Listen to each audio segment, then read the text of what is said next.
You are watching Trending Vlogs with UB.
All right. Welcome everybody. How you doing? Please, if you can hear me, drop the one in the chat. Let's do this the UB and the Root Farm style. If you can hear me, drop a solid one in the chat. Welcome everybody. Welcome. Yeah, thank God it's Friday. It's Friday, yo.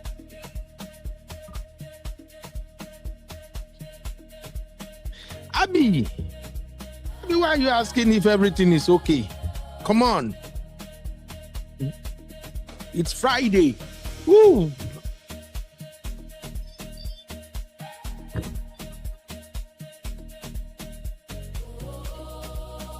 Oh, whoa. All right. Abby, baby, what's up, mommy? How you doing? If you're joining, please hit a like, give us like, join the conversation. Don't be a stranger. Let us dissect what's up. Welcome, Auntie Angie, Sister Ngozi. I hope on our son for UK, it don't make sense small now. Because even another friend of mine complained about the sun yesterday, and I'm like, why? UK people, it be like, so I know they see sun at all. This one, everybody is saying, the sun, the weather is hot. What's going on? I think, Ngozi, you're welcome. All right. Let me switch a couple of things around here, and then we can dive into this conversation. Yeah, we want to talk about Olodo Uprising. In case you are not following, we have to discuss Olodo Uprising. That's what's trending right now on the Nigerian social media space. So apparently, this rapper that goes by the name YC, he was on is it Afropolitan? I think that's what they called the podcast. He was on the Afropolitan. Hey, Temi Babi, Abiolodo. Hey. So YC went to Afropolitan podcast, and while he was trying to explain how Nigerians are celebrating ignorance, illiteracy, and at the expense of education, intelligence, and all of that. He used the term Peller culture. Peller culture. And since he said it, Nigerians have come after his life. Nigerians are trolling him like mad. And I just want us to have this conversation. It's actually going to be an intelligent conversation. And I strongly believe this conversation will help a lot of people, because I see what the problem was. Reading comments, watching reaction videos, I can instantly see why the internet is divided and why some people are really going hard on YC.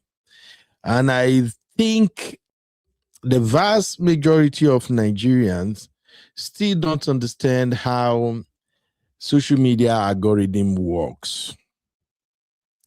And I also think many Nigerians haven't come out of that mindset that your level of education will determine the level of success you're going to have in this world. These are the problem I observe by following this trend, Olodo Uprising. So this is the conversation we're about to have. You're welcome. I see my lovely M5 in the building. Mama 5, you're welcome. And of course, my sister Misty in the building. Yeah, these are the people I'm actually expecting to come and help me break this thing down. Welcome, Misty. Welcome, Mama 5. Abby, the way Abby is busy these days, if Abby no sponsor our Bora Bora, wahala go happen, no. Wahala ma shele, the way Abby they hustle these days, we know they see Abby break. Abby, get your butt in this studio right now, mommy. Right now. Bring that your sexy voice. Come here. May you can analyze this thing, because even me myself, I'm confused. Somebody just came out now and said we are Olodo. Me say they power like this. So because we be Olodo now, we are not supposed to make money. We go fight. I'm a jaleni, wallahi. All right, let's get this show started. Welcome. I'm going to give everybody a couple of seconds. Just hit the like, so you can help me get the people to join the show. So let me give you some mugbedu so you can quickly hit the like, my people. Woo. Oh.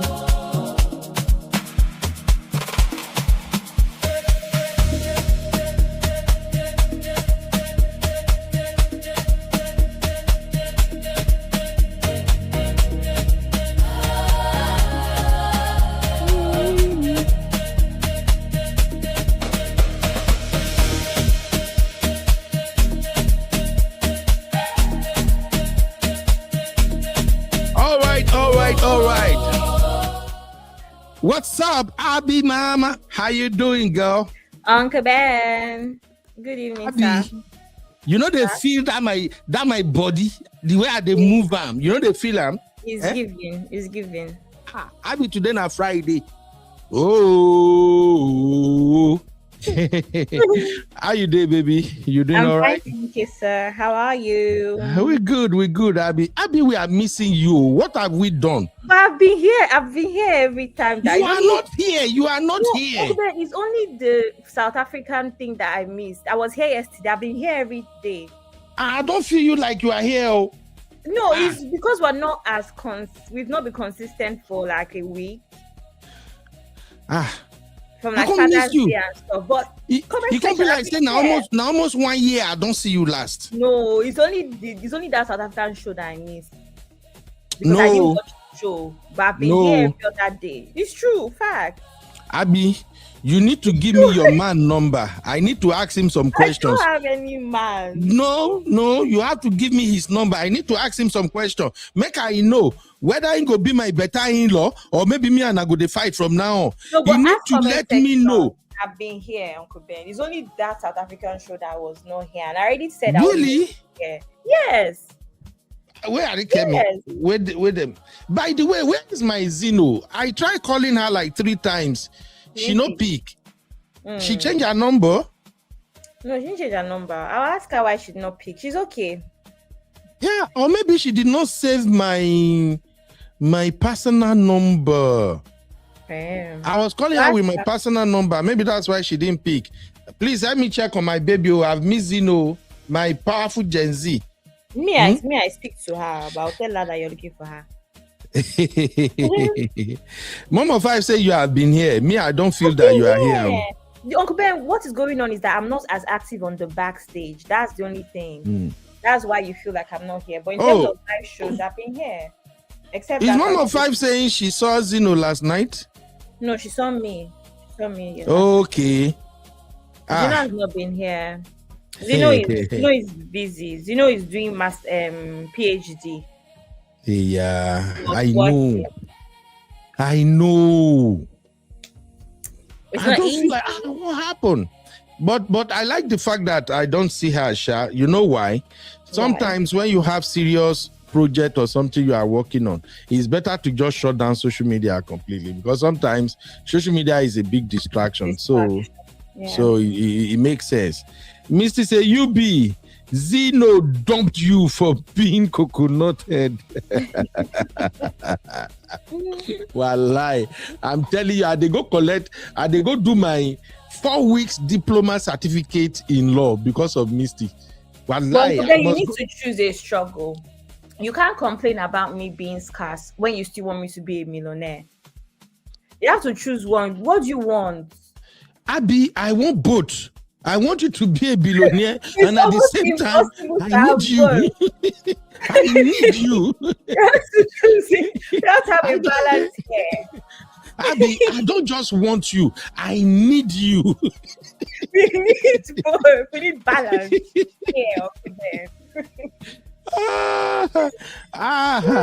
Misty say you be help Zeno with doing her PhD research. Maybe Zeno talk to me. Seriously. Make she can't talk to me. We will sort it out. I go use Nigeria uncle style. Back the OT go day easy. All right. Abby, have you been following what's going on social media? In fact, let's start the show formally itself. May we no waste time at all, because I just want to cash cruise today. Right? Welcome to UB Reactions, the place where we keep it real. Today, we've got some hot topics, so let's jump right in. It's Recap Central, I be in the building, giving us the juice and the gist. Bring the gen vibes on the rock. Recall Central, I be in the jam I be in the I am UB, your favorite Gen Z uncle. And this is my take. All right. Please hit the like as you come in. Arikemi say, UB is Oliver Twist. Arike, you never know anything, no. When I like people, they stay glued with them, back to back. I'm telling you. Sometimes I will just, the only me go just remember, I never see this person for a long time. Nobody say I don't see them one-on-one, no, just because I see them regularly on the show. I never see this person, no. Now that time I will come check, I will say I don't get their number. I say, hey, yeah, okay. I'll begin the target. Maybe I'll see them. So leave me, allow me be my Oliver Twist. Nobody, everybody they get luck like me. Especially we Olodo Uprising. My brother Ben, Mr. Ben, how are you doing, sir? You're welcome. You are highly welcome, Mr. Ben. Mr. Ben, say present, bro. We're glad to have you. Sister Rose, hey, my New Yorker. What's up, Sister Rose? What's going on with your guys in New York? Is Auntie Yinku's from Maryland, or did I make that up? Sister Yinka, they were millionaire, they live for US. Is that Maryland? Maryland now. I'm MD. Okay. I remember. I was going to message her, but I just remember that I saw her. Okay, so I didn't make that up. Okay. Yeah. If you they hear DMV, if you come here, they hear DMV area. Now them Sister Yinku, them Sister Chinye, now their area be that. Now then they live for US. You see, those of us where they Texas. If you remove people where they Houston and Dallas, The rest of us, we know the USO. We dey village. Well, Uncle Ben. Uncle Ben. I'm serious. When we talk about places where they bubble, where they bubbly, where they happen, back to back, from Wednesday, Thursday, all the way to weekend. Talk about Maryland, talk about New York, talk about Houston, Dallas, Atlanta. Where else again? Where else they really get better vibe again? How about California? Yo, yeah. But California today expensive. Most Nigerians where they California, I want my hiding. How They about just Vegas? go there. Who won't go live for Vegas? Vegas, now money you they go pump for there now. I know there's a YouTuber that I kind of follow. I know that they live in Vegas. That's why I was like, how about Vegas? Sister Yinka, is guys say Maryland is boring. Maryland is not boring. No listen to Sister Yinka. Maryland, they do party every weekend. I was going to say, I feel like I know Nigerians in Maryland, and I feel like they're always outside. I see them always outside on Instagram. back to back, Neo. But when you come to Texas, if you are the type that you really want fun, you don't want to be bored every weekend from Thursday all the way to Sunday, you like Faji, just go stay for Houston and Dallas. You can never be bored with those two places.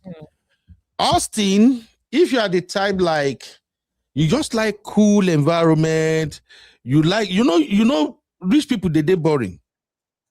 We have a lot of rich people in Houston and Dallas, but Austin, their own fun is different. Their own fun is like golf and things like that. Exactly. So I live. In fact, where they live now, golf course area. Now I dey. If you come my house now, you go pass through golf course before you go reach my house.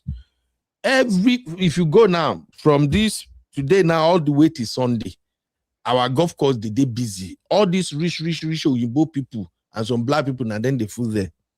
One day I say, might even go join the club. So, but they will give you the benefit. Say you go first come experience the environment before you go pay. When I go, all the thing when they do, first of all, I never sabi play golf well, you know. Then two, the way rich people are boring. Honestly, they boring. They just they play the golf. They could talk small. I was like, no, I don't even fit into this thing, and it's freaking expensive. To join the club is freaking expensive. Only me talk to myself, say, Ben, you know, reach this level where you won't go try. Who you won't go impress?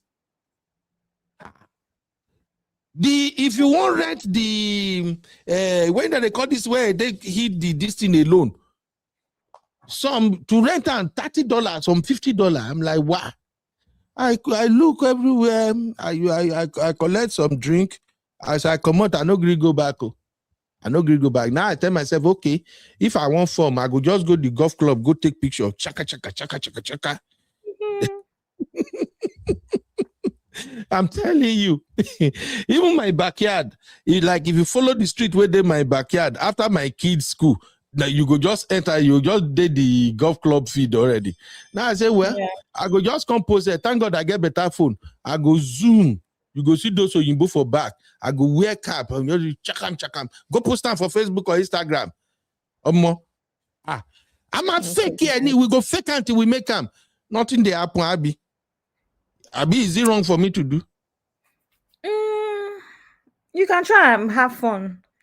You don't have to go. There's also, maybe you can try, I don't know, badminton as well. There are usually rich men that play badminton. All those things, they're boring. No, Uncle Dan. Badminton and tennis is not boring at all. It has rhythm. It does have rhythm to it. So you would enjoy. How can you say tennis is boring? There's rhythm now. You're moving a lot. It's fun. I think I play tennis a lot, and I grew up playing tennis. I think tennis is fun. I think you can. The one where I like, I usually go there. I don't just know waiting enter my madam now. We used to go there before. Top Golf. We call them Top Golf. I don't know. Maybe they get them for some other area in this US. Oh You yeah, can we even do have Google it. Top Golf here Top in Golf. the UK. Hey, that one Yeah. are fun. You get your own little space, your ball, everything, drink day, food day, all of that. But that's not proper golfing. That's fun. That's fun now. That one is fun. So I do that, or I'll go do bowling. Like since my madam like bowling, I'll go do bowling. Short put. Well, Uncle Ben, but you know the thing about places, you know the thing about all of these sorts of clubs, these private clubs and stuff, is that you can network. But it's so. But before you network, you go get level where you see yourself, you don't dare already. But you see, then that is where I agree with like the faking it so you make it in those circles.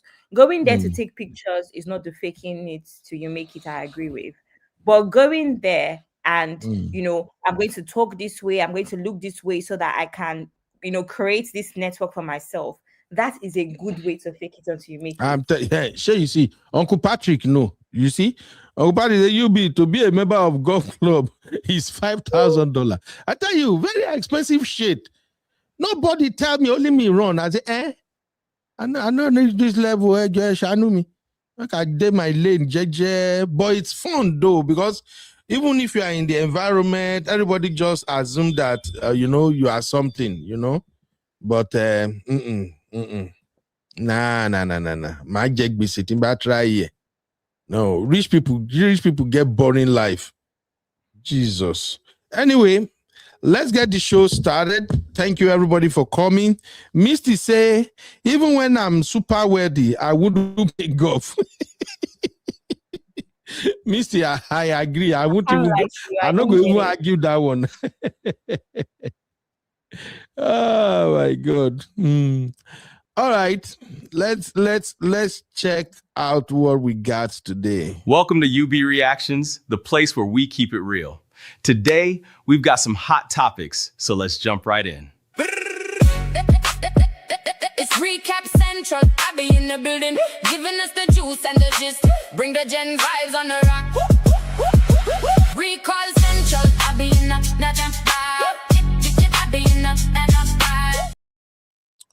All right, Abby, are you following this trend? Olodo Uprising. Yeah, before Olodo Uprising, Uncle Ben, there was Olodo Call. Really? Yeah. I didn't hear about that. Yeah, because people are making it seem like it's Peller that brought it up, but no, if you're regular on X, and that's the thing about X, I feel like things trend on X in a way that you would be involved if you're regular on there. So there's Olodo Core, and Olodo Uprising is kind of like made off of Olodo Core. Yeah. All right. So what happened was I saw a lot of people dragging this dude right here. They call him YC. I don't even know who he was until somebody was trying to emphasize. I think somebody made reference to he has this hit track one time. Oh, Ben. Yeah, how can you not know YC? Besides that hit track, what else does it do? Okay, to be fair, he's a rapper. So you need to be into Afrobeats enough to know the rapping niche. Because I feel like the regular mainstream Afrobeats is not rap. So he's a rapper, right? So I get why a lot of people might not know him. But he did that. He's the one that did that. Too much juice, too much sauce. Too much juice. Yes. Too much juice. He's the one that did that song. Yeah. That's the only song I heard from his song. Any other song, I didn't hear it.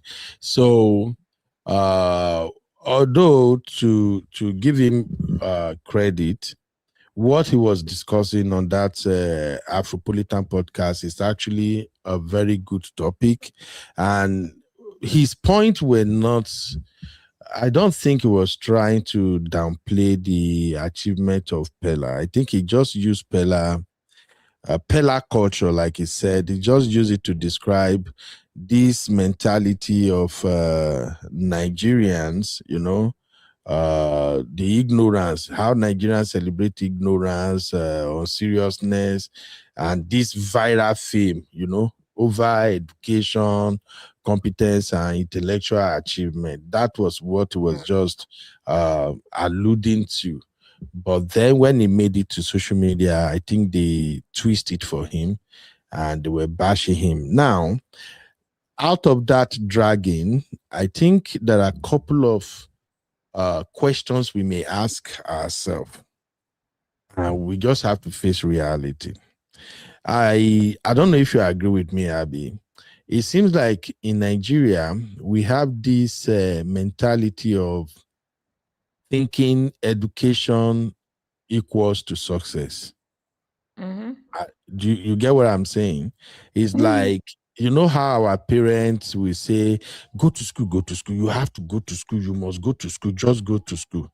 Why? Because the general belief is when you go to school, you finish your higher education, you come out, you're going to get a good job, and then you start your life. I think that Yeah. is the general consensus, right? Kind But of. in a place like Nigeria, not even Nigeria, except generally all over the world, being a graduate, owning a degree does not mean you are going to be successful. Do you agree with that, my notion, Abby? Absolutely, but I feel like that is just one aspect of the point, even with our Yeah. parents and education, though.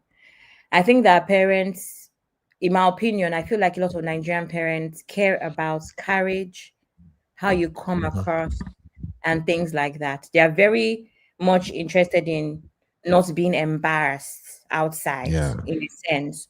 So I think there's the part of, yes, it's a good start to, success, but I think there's also the part of they want you to carry yourself a certain way, be able to speak well, be able to communicate. Do you understand? And that's why there's in certain households where, like, I grew up in that sort of household where my ear was drawn. I was not allowed to speak vernacular in quotes because my mom really believed that it can ruin your intonation and your accent and stuff Mhm. like that.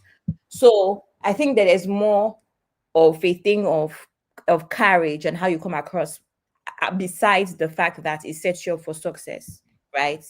However, Yeah. I think it's very important that, yes, education is not everything, but I think what happens, and that's why you see millionaires at a later date go and get an MBA or something, because there comes a point where even in boardrooms amongst rich people, you want to be able to present yourself properly, regardless. So even if people that didn't manage to go to school before becoming billionaires, there's a reason why they go back to school. There's a reason why they. Do you understand? You have to ask yourself why. So I want us to consider that. Yeah, thank you. Shout out to Sister Rose and my brother, Mr. Ben. Sister Rose say, I think that is no longer the case. And Sister Rose also said, I'm not sure degrees are relevant anymore. Mr. Ben is saying, we only go to school to achieve academic certification, not necessarily to get educated. And that is a valid point. You know how we see a lot of educated illiterates in Nigeria these days, and not just in Nigeria, even here in abroad. Many people, in my own worldview, in my understanding, I think a lot of people do not really get what this formal education is all about. I still see a lot of people worshiping, oh, this person get first class, this person get third class. You know, we value different things though. And also think that as Nigerians, we really don't know how to measure success. So everybody kind of choose what determine what they categorize as success in their own way. But I don't know if you're going to agree with this one, Abby. It seems like generally we associate success to the amount of money you have in Nigeria. It's just my thinking. Do you agree with Yeah, me that in yeah, Nigeria, when we say, oh, that man is successful, we just assume that man is freaky rich? absolutely. But Uncle Ben, Right? even generally, I don't think it's Nigerian thing. I think across the world, there's always that argument about someone can have 5 PhDs and they will still tell them, but you're not Elon Musk or something. Like, I don't even think it's a Nigerian thing.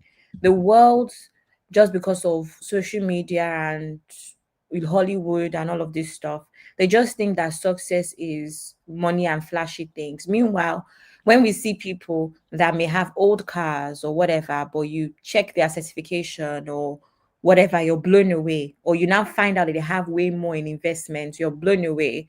But the expectation is just what you see straight up in your face, which is the luxurious lifestyle, I think. Yeah. Yeah, you're Perception. right. You're right. Okay, moving on. Misty said, Brother Shaggy and Daddy are not Olodo. They bring me so much joy through their academic, through their comedy. That Peller is definitely Olodo. We're gonna get there shortly. Uncle Dio in the building. Arikemi is a first class upper. Arikemi, don't start. Abby, tell Arikemi make it no start. Because if he share his certificate to defend himself, and that certificate, I see first class upper. I'm like, Jesus Christ, I never heard this one before. So Arikemi, don't start, oh, please. Third class deeper.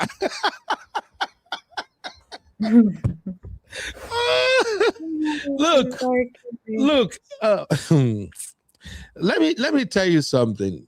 When I graduated from the university, in my class, only 3 of us have 2-1. And 2-1 is a big deal in Nigeria. 2-1 is second class upper. That's what I got. 2-1. Just 3 of us in a class of about 208 students. Are we 208 or 218? I know we have an 8 there. So just 3 of us. We have 2-1. That 2-1 was like, oh God, Lord Jesus, we feel on top of the world. Even at the time, I was like, yes, work is waiting for me. In Nigeria, 2-1 is not a joke. If not joke, go run them. But guess what? There are some of my colleagues that actually graduated with 3rd class. And these are the guys that made it first. Some of them was, I think one of them, no, I think 3. 3 of them were working with Lagos State Inland Revenue at the time. Yes, LIRU something. 3. One in particular was from my class, and he was working with Lagos State Inland Revenue. Many other like that, they were within 1 year. Some of them did not even go for NYSC because they already got stuff they were doing. These guys are made. Ask me, we get second class upper. I came back from NYSC, work no deal. And I was bent on working. I was like, no matter, hey, what's up, baby? I was like, no matter what, I must work with this. 2-1. I'm hot cake. Industrial relation and personnel management. What do you mean? I don't see work, Abby. I end up working in a private organization with a lady, and my salary was supposed to be 50,000 naira at the time. This was 2010. No, 2009 to 2010, I guess. My salary was 50K. I worked 3 months. They no pay me one single salary. At that time, I've already started my research consultancy. So the money I was making from the consultancy was what I was using to sponsor myself to work. So I live in Ojo, and my workplace was in Ogba, Ikeja. So every day I was spending at least 1,000 naira. Transportation and feeding. 3 good months. They no pay me one dime. So at the 3rd month, I said to myself that what the fuck is wrong with me? Why am I spending money to go to a work where I'm not being paid? That's when I said, you know what? Let me focus on my side hustle. And that was how I now registered my own company, Nest Archive. Like if you go to my Facebook, if you search all the way down, you will see Nest Archive. That was my first company that I registered in Nigeria. That was how I started. Within 1 year, the thing was growing like mad, and I was balling. And when you come to where I was, you wouldn't even think that I was making that much money. When I was coming to the US, I was crying. because I was going to leave my business behind. And at the time that I was about to come to US, my business have gotten to a point whereby I can easily rake in 200K, 300K in a month. And for somebody who have really suffered in Nigeria, who is just getting into money, I bought my car within the 1 year, my apartment, everything. Like I was literally balling, and I have staff. What was I doing? Doing my own checkless small business. I started in a corner of a shop, and before 6 months, I already took over the entire shop. I have computers, everything everywhere. So I'm just saying that sometimes, like Mr. Ben said, this certificate, it don't really matter. Let's go on, Abby. Antingozi say Olodo is a Nigerian slang term. It's a Nigerian slang term derived from the Yoruba language that means a deuce, an unintelligent person, or someone who struggles academically. Thank you, Antingozi, for emphasizing that. Uncle Dayo say, UB, by their fruit we shall know all the Olodos, not by their certificate. Many that are having certificates in some Nigeria university can't even compose a simple composition. makes you wonder how. All right. Now, why are we talking about Peller? I want you to listen to what started it all. Listen to this guy. Olodo Uprising that we even have right now. So, Olodo Uprising? yeah, bro. It's Olodo Uprising that we even have right now. So, Olodo Uprising? yeah, bro. It's terrible. I promise you. It's like we're trying so much to accommodate unintelligent people and ignorant people because we don't want them to feel bad and all these things. So now they're now like the majority. There's a massive attack on the educational system in Nigeria, bro. Aside from like the kidnapping and the Boko Haram, which is like, bro, those guys are literally going at that nerve center. Other factors, leadership not prioritizing things that are important, the society not celebrating academic excellence. People don't even want to go to school anymore. Like, it's just like, why? It's Yahoo culture. It's not even just Yahoo culture. Now we have Peller culture. So if we keep rewarding all these guys, like, people see that you just have to just do dumb, crazy shit, just go online, maybe do some obscene whatever, and you get clicks, you get numbers, like that's what moves the needle in Nigeria. Then what are you telling the rest of the impressionable young people out there? No shade to Peller. I have nothing against dude personally. Like, bro, get your coins by any means. But at the end of the day, that thing is only going to be sustainable for a period of time. All right. This Olodo Uprising that YC made a whole video pointing at the obvious fact. All of you are proving him to be right by thinking that you're attacking him. This Olodo Uprising that we even have right now. Olodo Uprising? Yeah, bro. It's terrible. All right. Don't get it twisted. Just because you're a graduate does not mean you're not part of the Olodo Uprising conversation that we've been having, because most of them don't they use 150, 160 jam score, take the entire school now, so it doesn't necessarily exclude you. If stupid things genuinely amuse you, if silly content, cringe content make you laugh, if you follow cringe content creators just for the sole purpose of your amusement, then you are a fool and you are a fucking Olodo. If you still believe that feminism is gender war, if in the face of molestation against any gender, you don't speak up, if your friends make lewd remarks about minors or anybody at all around you and you don't say anything or it amuses you, then you are a fucking Olodo. In fact, it's not be Olodo Uprising again now, Olodo core. If you don't have a PVC, you don't plan to vote, and you still discourage people who plan to vote by telling them that their votes will not count, then you are a fucking Olodo. And I am genuinely scared because I just realize now, say, Olodo don't really plenty amongst us, because I'm now seeing some different bad takes since whenever it was that podcast dropped, and I am genuinely scared, bro. Like, Gade Shiva, because like, I don't know, say, when I don't plenty reach like these different bad takes and different. You see, let me hit the fucking nail on the head. If for any reason you disagree with whatever it was YC said on that podcast yesterday or whenever it was recorded, then you are a fucking Olodo, and that's on fucking period. Don't get it twisted. Just because you're a graduate. Algorithmic colonization, right?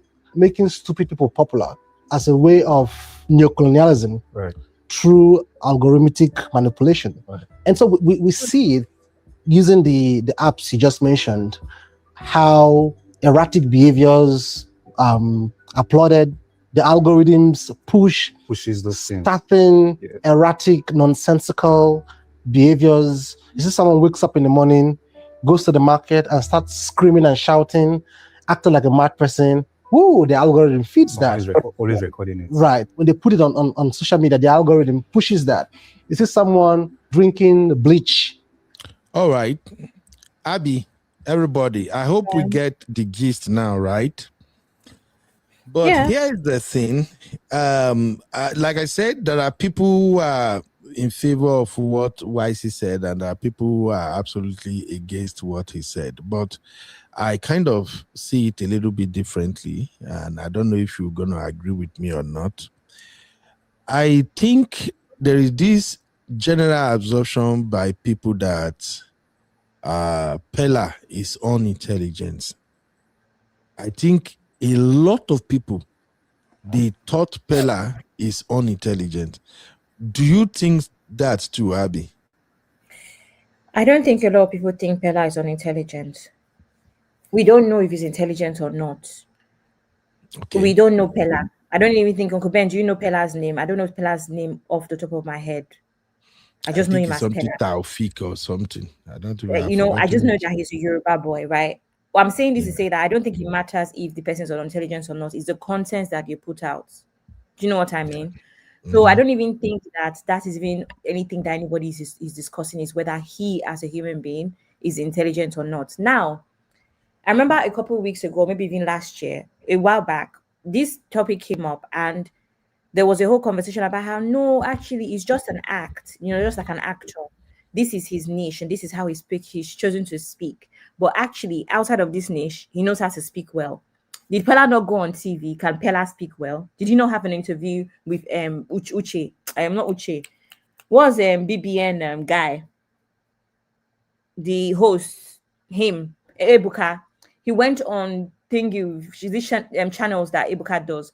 He went there and did the interview. Did we not hear how he speaks? Have we not tried seeing him in somewhat serious scenarios? He doesn't. That is just how he is, and he's okay. It's not even a problem. So I don't even think it's about his intelligence in general, Uncle Ben. I think it's the content. Today, I saw some media personalities shouting about even like the whole Olodo BBL content as well. We don't know if the girls are business owners. We don't know anything, but it doesn't mean that it's not a problem. It's becoming problematic, the kind of content creators that we have. Before these things started trending, Uncle Ben, I said it a couple of weeks ago, we have given the wrong people a platform, whether we want to accept it or not.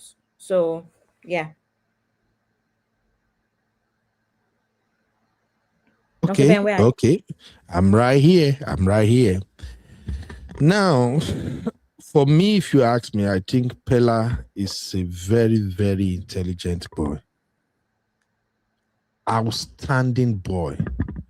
In fact, I think his IQ is way above the average Nigerian's IQ. And let me explain. For those who might say, okay, Ben, where are you going with this? Do we agree that people don't necessarily need formal education to be intelligent? Do we agree on that? Yeah. Please, if you agree, drop a 1 in the chat. If you disagree, drop a 2.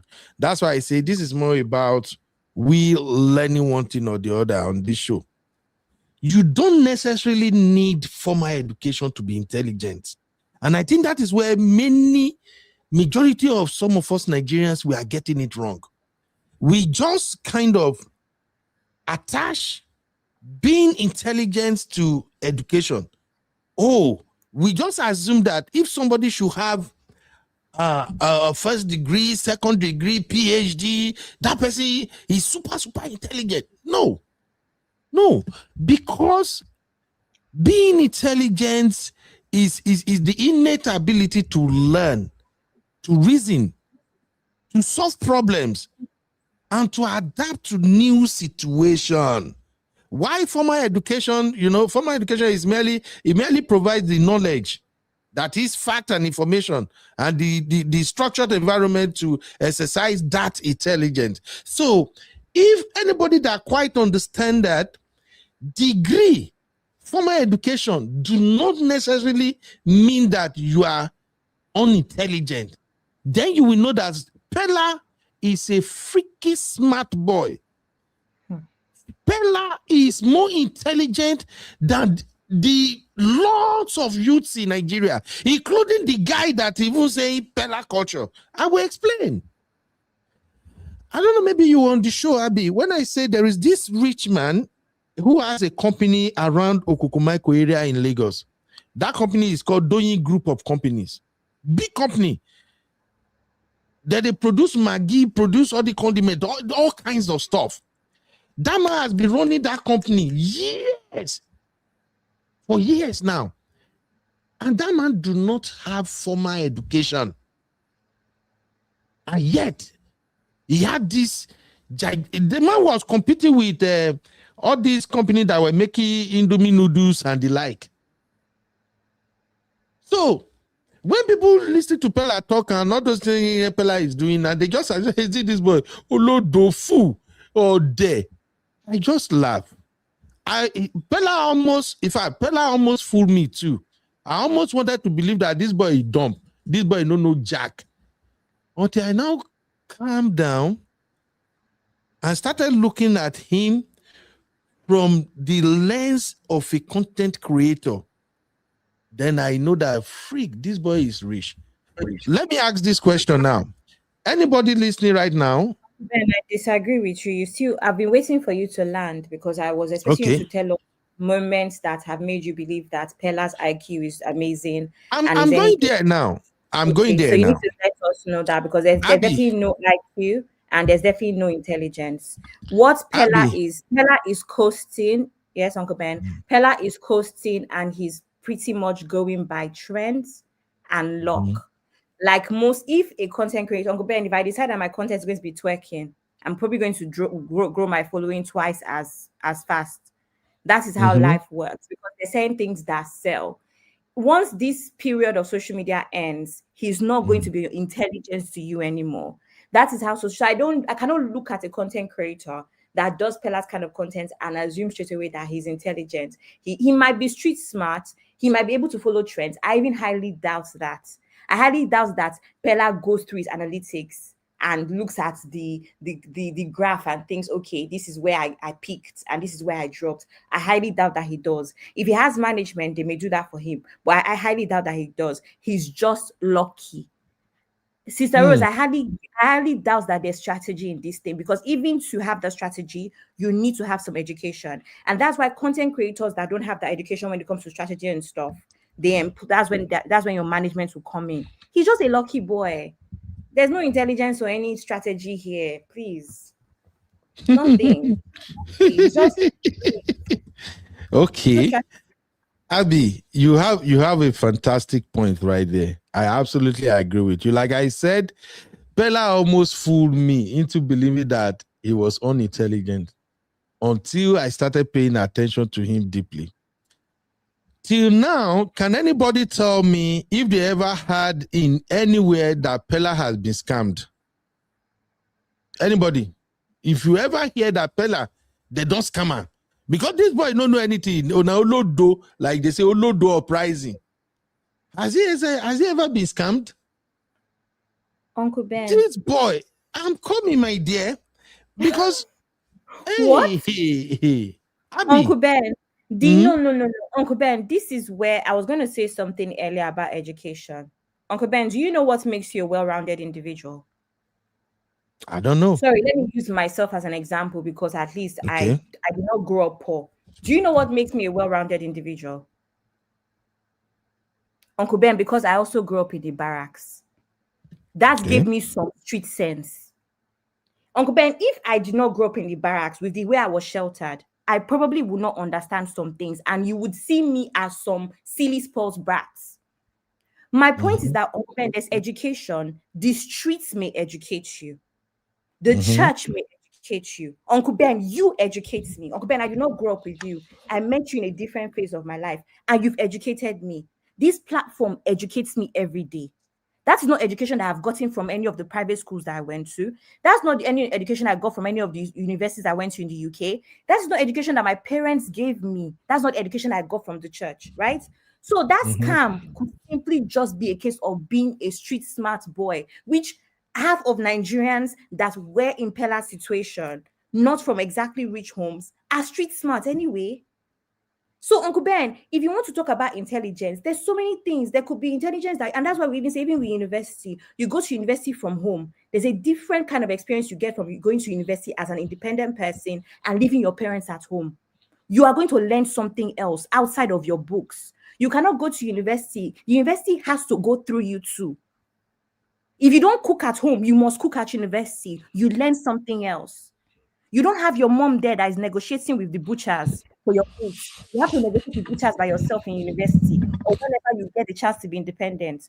So, Uncle Ben, there's levels to this intelligence. There's book smart, there's street smart. There's a combination of things that would make us well-rounded and well-rounded, intelligent people. Okay. You understand? So, if you want to So, what's the bottom line? Has it been scammed before? That has nothing to do with intelligence. That could just be him being street smart like every other Nigerian kid on the streets. But you remember, I said education, formal education and intelligence, they are not the same thing. You agree with me, right? They are not the same thing. It doesn't mean how do people become intelligent? Is it not based on your experience, based on what you learn, what you see, what is happening around you? Is that not how you become intelligent? Sometimes, Uncle Ben, let's use this scammer as an example. Uncle Ben, you know there's some people that they've been scammed 20 times, and you're looking at them like, how? You did not learn the first time, you did not learn the second time. Do you understand? Okay. So that's the thing. There can still be unintelligent people that have had experiences. So that cannot be the basis of intelligence either, in my opinion. I agree with you. I'm just making a point. I'm just trying to prove to people that Peller is smarter than the way they're looking at him. This same Peller is managing a platform with 15 million plus followers. 15 million plus followers. This same Peller is creating what we call freestyle content. Only very few people, just very few people can create freestyle content without running into trouble or without crashing. What is freestyle content? Freestyle content is you are just home, you switch up your phone, and you go live. No plan, nothing. You just go live, just engaging people, just talking. With my experience in this content creation, only certain set of people can try that shit and they won't crash. Peller did that effortlessly over and over and over and over again. He made mistake though. Don't get me wrong. It's not like maybe he wasn't making mistake, but his mistake is not scandalous or as big enough as to bring him down. And that tells me this boy is freaky smart. Or just has Peller, or just from a good home and has morals. I won't even say he's from a good home like that. They are not rich. I'm just saying, if we're comparing, it could just be that it has morals and it's from a good home. Okay, cool. That's enough for you to handle your social media a certain way. It doesn't have to be intelligent. Cool. This boy is just 21 years old. This boy is closer to Sanwo-Olu. He has mingled with many of these high and mighty politicians somehow, like play. Yet, with politics heating up in Nigeria, with how, quote and unquote, how unintelligent Peller is, Peller has not gotten into political drama. And this boy create freestyle content. When Lagos State government send him his tax and say he's going to pay so amount of tax, I was like, they will finally get this boy. Yet, this boy navigated that shit out of it. And still, is unintelligent according to how Nigerian perceived him. Is unintelligent too. This same Peller have traveled far and wide. He does not run into any trouble at all. and yet he's unintelligent. Peller is just 21, or is that not his age now? I think he's around 21 now. He's just 21. In other words, situations where a BSc holder, a master degree holder, will literally walk into trouble, Peller will navigate it and skate through with his playful boy style. This same Peller have set of young men, young boys and girls working for him. He started 2024. That's when he became popular till now. And this boy is still managing all of this stuff and everything. No scandal yet. No wahala yet. And we think this boy is unintelligent.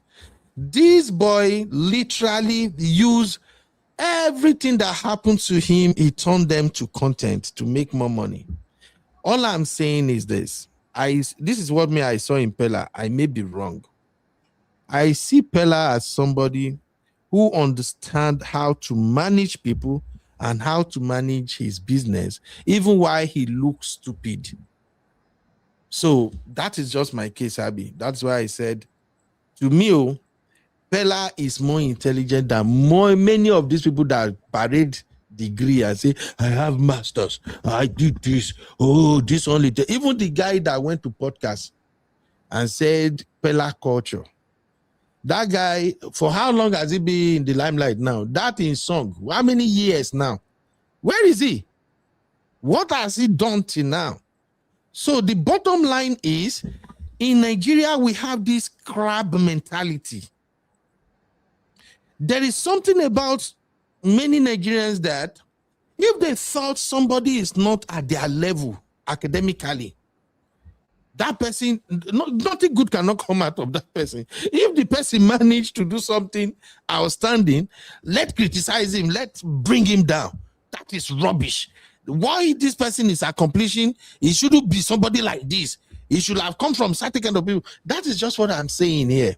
So for me, I don't know how this will end, but I think so far so good. This boy is smart. And if this boy can work with young boys like him and he has not run into trouble, I think he's intelligent. That's just my point, Abby. That's just my point. Now, to also drive my point home, I brought up these other guys for a reason. Brother Shaggy, Brain Jota, Mr. Macaroni. What is this other guy named? This funny guy. This one from Port Harcourt. And of course, Chas Okocha. I brought all of them up. Did you know that I usually don't watch this guy content, Brain Jota, when he started.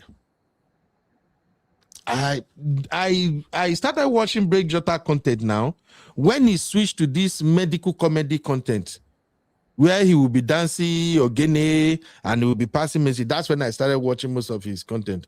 I can't stand it before because you know why? Brain Jota intentionally, he was acting like Mumu.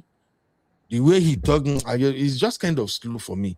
But I still appreciate his style, the way he was able to create his own niche. And if you look at these other guys, now these are the top guys in Nigeria, top skit makers in Nigeria. The 5 guys on the here. In fact, I'm supposed to add Kiki, that lady, Kiki, Abi Kiki. I think they call her Kiki, right? I'm supposed to add that too. I mean, Uncle Ben, you can even add Funke Akindele.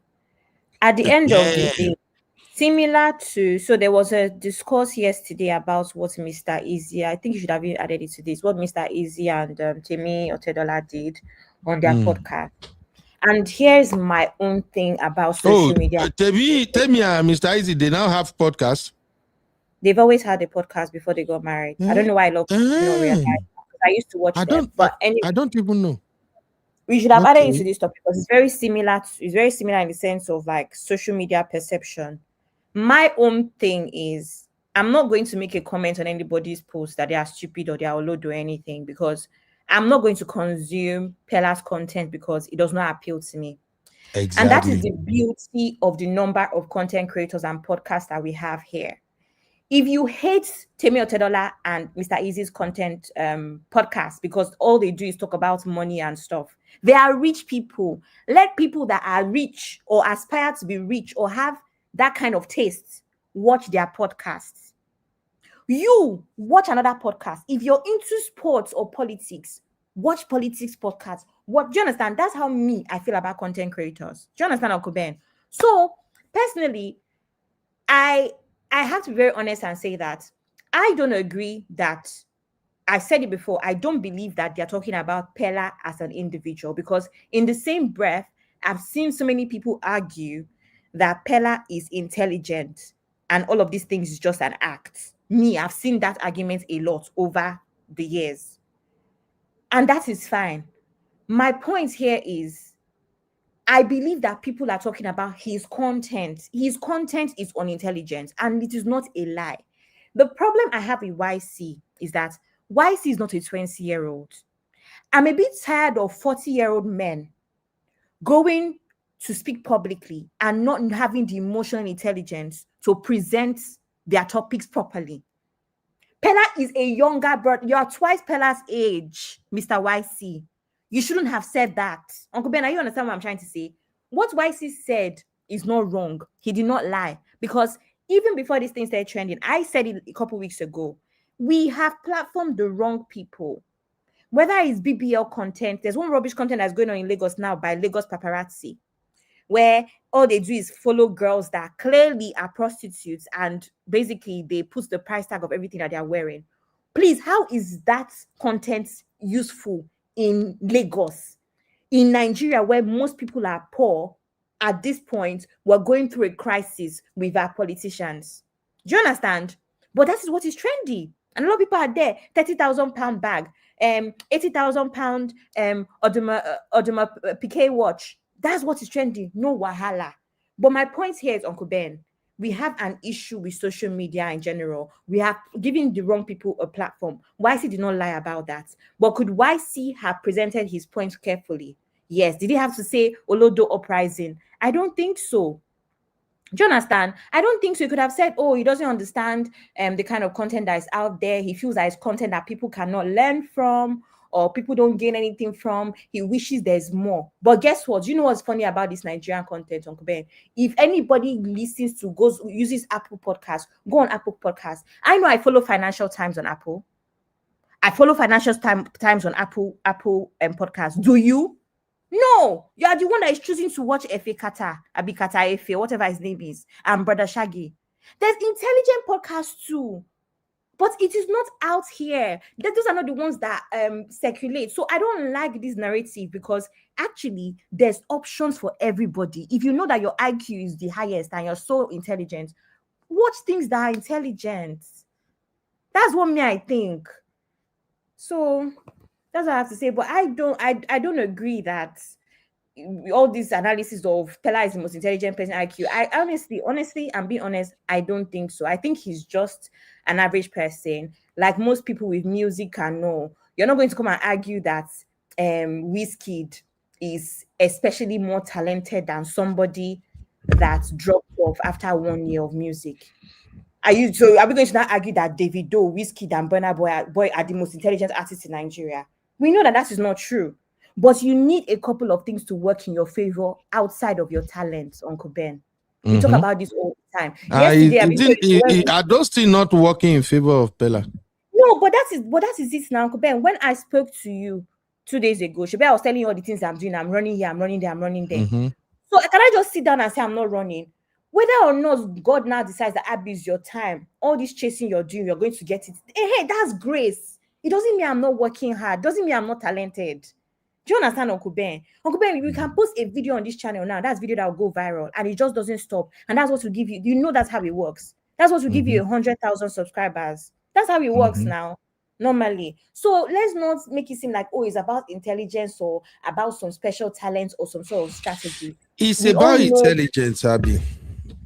We make it about intelligence. It's a different. We have different opinions. I don't think it's about intelligence. I think that when it comes to social media, when it comes to the social media and what Peller particularly is doing, I don't think there's anything intelligent, anything there. It's just the time. It was the time. He came in at the right time. There's so many things that works in his favor. 100% not intelligence. Okay. I'm not saying Peller content is an intelligent content too. I hope you get me. That's not my point too. I'm not saying I don't watch Peller. I think the longest I've watched Peller content was that period he wanted to hire cameraman and the graduates applied and then he used them for content. The second time I watched his content a little bit long was when this guy came to Nigeria, ISO Speed, and he wanted to collaborate with him. And then the third time was when he was having issue with Jarvis. Those are like the 3 times I've really say I intentionally sit down and I watch Peller's content. Now, Peller has amazing content if we have to go into algorithm analysis. And this is where I'm bringing intelligence into what Peller is doing. Abby, you are right here on this feed. Thank God you sabi Instagram. Me, I sabi YouTube. Other people, some people sabi TikTok. Some are good when it comes to Facebook. But all of this platform run on one thing, algorithm. And how does that algorithm works? It's just like when you want to play Bet Niger or you want to gamble on sport generally. If you are trying to gamble on sport and you are betting on teams, you will lose your money, especially when the game is on. If you are betting based on team performance, you may lose your money. But if you are betting against the computer, that platform, if you are betting against their odd, you have higher chances of winning. Now, let me bring this to content creation. If you are creating content to feed the algorithm, you go blow. It's as simple as that. The algorithm is happy about certain content. Why? Because the algorithm is like a private API, a private investigation, monitoring everybody that is on social media. If you watch some certain content now, let's say you get out of this now, you start watching how women delivers in labor room.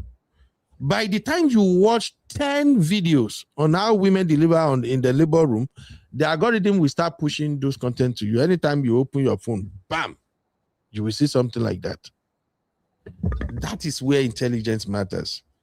The TikTok algorithm, we know, favors nonsensical content. People doing crazy things, doing nasty things, doing unintelligent things. Why? Because a lot of people watch those content for entertainment and just for comedy, just to laugh. You click it, you watch. I click it, that person click and me watch. Now the algorithm is happy. Like, oh, wow. They are really enjoying this type of content. Therefore, the algorithm push more of it. So if Peller started out by just saying everybody love Facebook, everybody they do TikTok. I don't even know what to do. Let me just turn my camera and just do some funny thing. And people get to watch it. And then he did it again. People get to watch. He did another, they get to watch, and he was like, whoa, get on my shele, and he continued to feed the algorithm. That is not Peller's fault. That is Peller being intelligent with what he was doing. That is Peller waking up to the fact that it be like say this platform, if they push this type of content, make I continue, they do and they go. We can't blame Peller. The blame is on the people, like you said, Abby. The blame is on the people who are watching that content. You remember my stance when we were talking about Bobrisky? When I said Nigerians are hypocrites. They will criticize what Bobrisky represents, but yet Bobrisky have 5 million plus followers. You see, are you getting what I'm saying now? So people watch Peller's content in mumu, in nonsensical thing way they do. It's fun to some people. They are watching it and it's creating more of it, and the platform love it, pushing it. So Are we now going to say this guy, because of saying they create mumu content, that now automatically means that he is unintelligent because he only have basic education? No, me, I don't buy that. But that is Peller. Generally, now, if we look at ourselves as Nigerians, we need to understand that what make you become successful financially is not your level of education. I can argue this one from now to tomorrow. What make you become super successful as an individual is how you can manipulate people to achieve your goal. I know that manipulation, it go sound negative now. Say, but let me tell you, everybody in this world, they are manipulating people from one way or the other.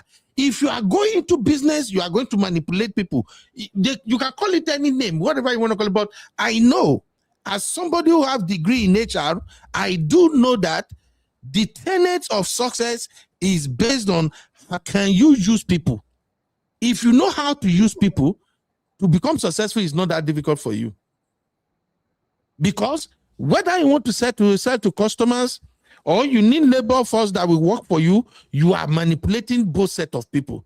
You are manipulating your neighbor. Either you motivate them, you can either manipulate them positively or you manipulate them negatively. Whichever way you go around it, you want those labor to work for you. And at the same time, you also want to convince your buyers to buy your product. So we Nigerians, I think the reason the vast majority of Nigerians are wallowing in poverty and crying and struggling every day is because they still don't understand how this game is played. That is not education that will make you become successful. That's why we have respect to our academicians in Nigeria, because they go school, we go school. But look inward. Who are the people really living the dream life that a lot of people want to live? They are vastly the people you consider they are not intelligent enough. And we were intelligent. So that is why I'm looking at it like this guy might not know what he has done now with this podcast where he say we have Peller culture. Right now, let us do this survey, Abby. Let us ask Nigerians, would you rather do stupid shit on social media within 2 years and be worth $1.5 million? Or would you rather be, this educated, well-spoken, intelligent guy that do the right thing? He's so smart. I love listening to him. He's so intelligent. And then at the end of the day, you are struggling to pay your rent or pay school fee for your children. Let's ask Nigerians, which one will you choose? So I am not saying let us push uneducated content, but I'm simply saying when it comes to measuring success in terms of money, the principle is simple. Do whatever gives you money. So far, it is not illegal. You are not hurting anybody. You are making your money, you are paying your taxes. Go ahead and do it. That's my point, Abby. Uncle Ben, that's a different topic. That's a different topic entirely. Okay. Because we have an epidemic. Mm-hmm. We have an epidemic. It's not a Nigerian thing. It is a worldwide thing. We have an epidemic of content creators. I go on Instagram. I go anywhere. I cannot tell the difference between someone who's just posting their pictures because they have their friends and their family following them, and someone who's a content creator, because you have 400 followers and you have lifestyle, beauty, whatever in your bio. I can't tell if you're a content creator or if you're an average person, right? We have an epidemic of everybody wanting to make more money and realizing that this is convenient. I can do it in my sleep. I can do it in my house without planning, without overthinking. All I need to do is put a camera on while I'm doing my makeup because I'm going out anyway.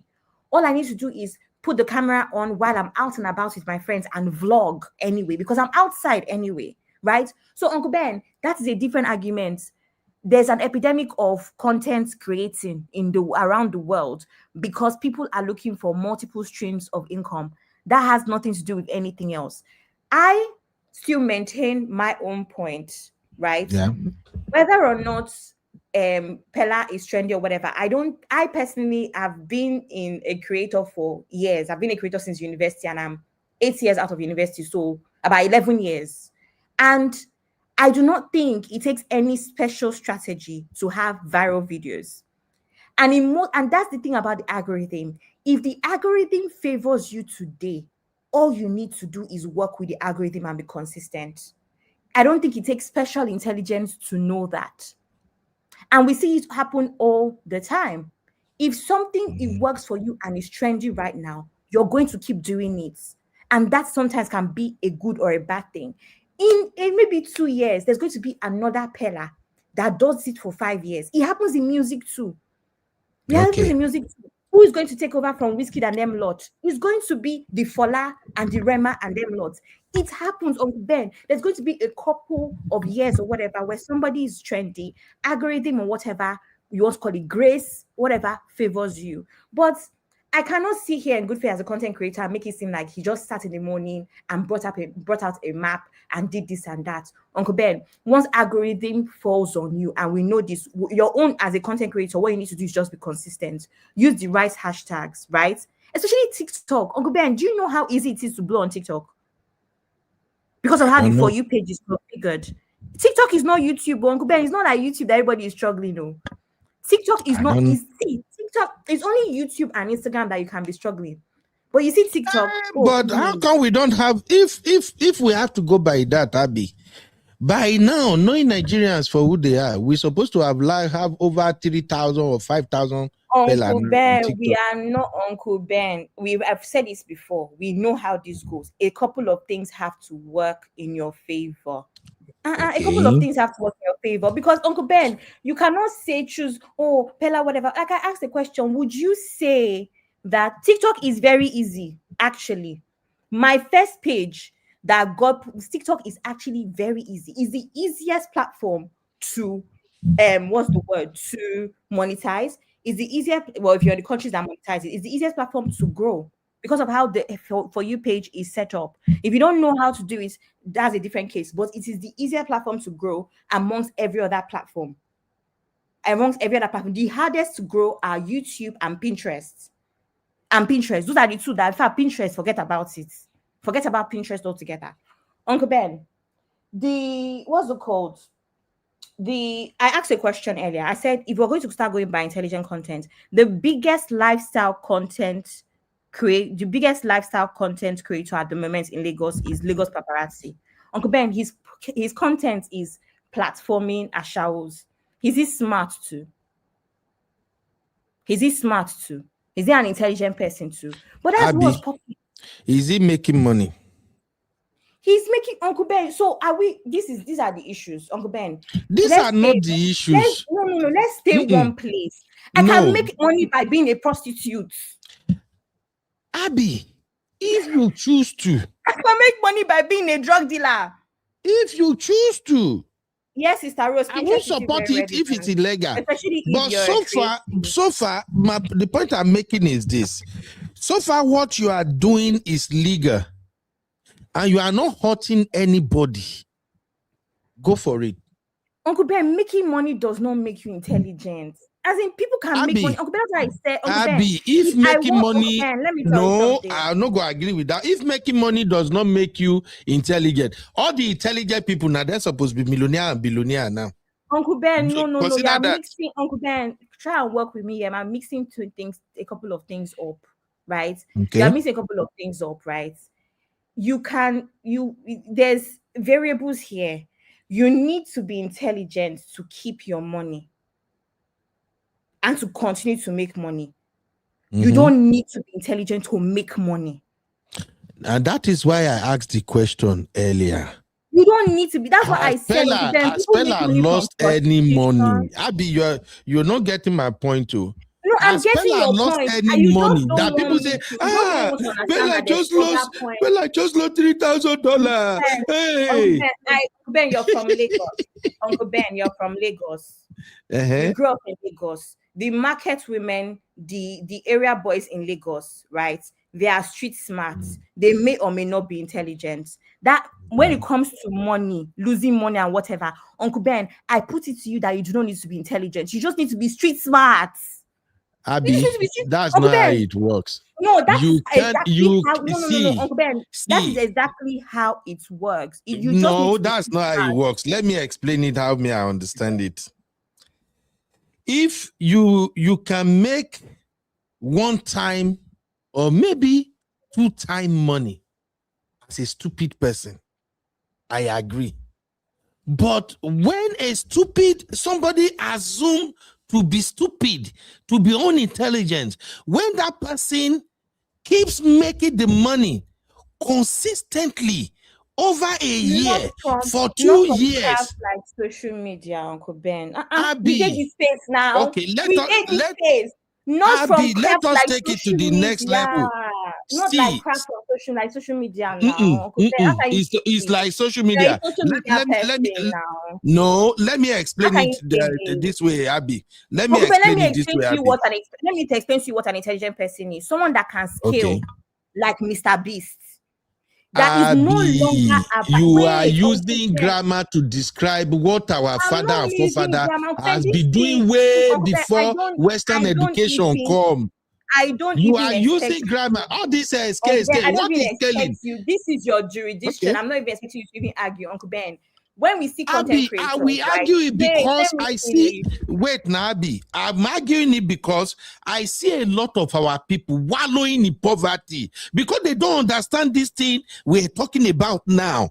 Our people are programmed to think certain way. Why those people who are able to figure out that the problem with this argument is that you're not understanding. In usual fashion, every single show, we are not understanding that a couple of things can exist. What I'm saying is right. What you're saying is right. I'm just saying that my own perspective, this is not how I believe it.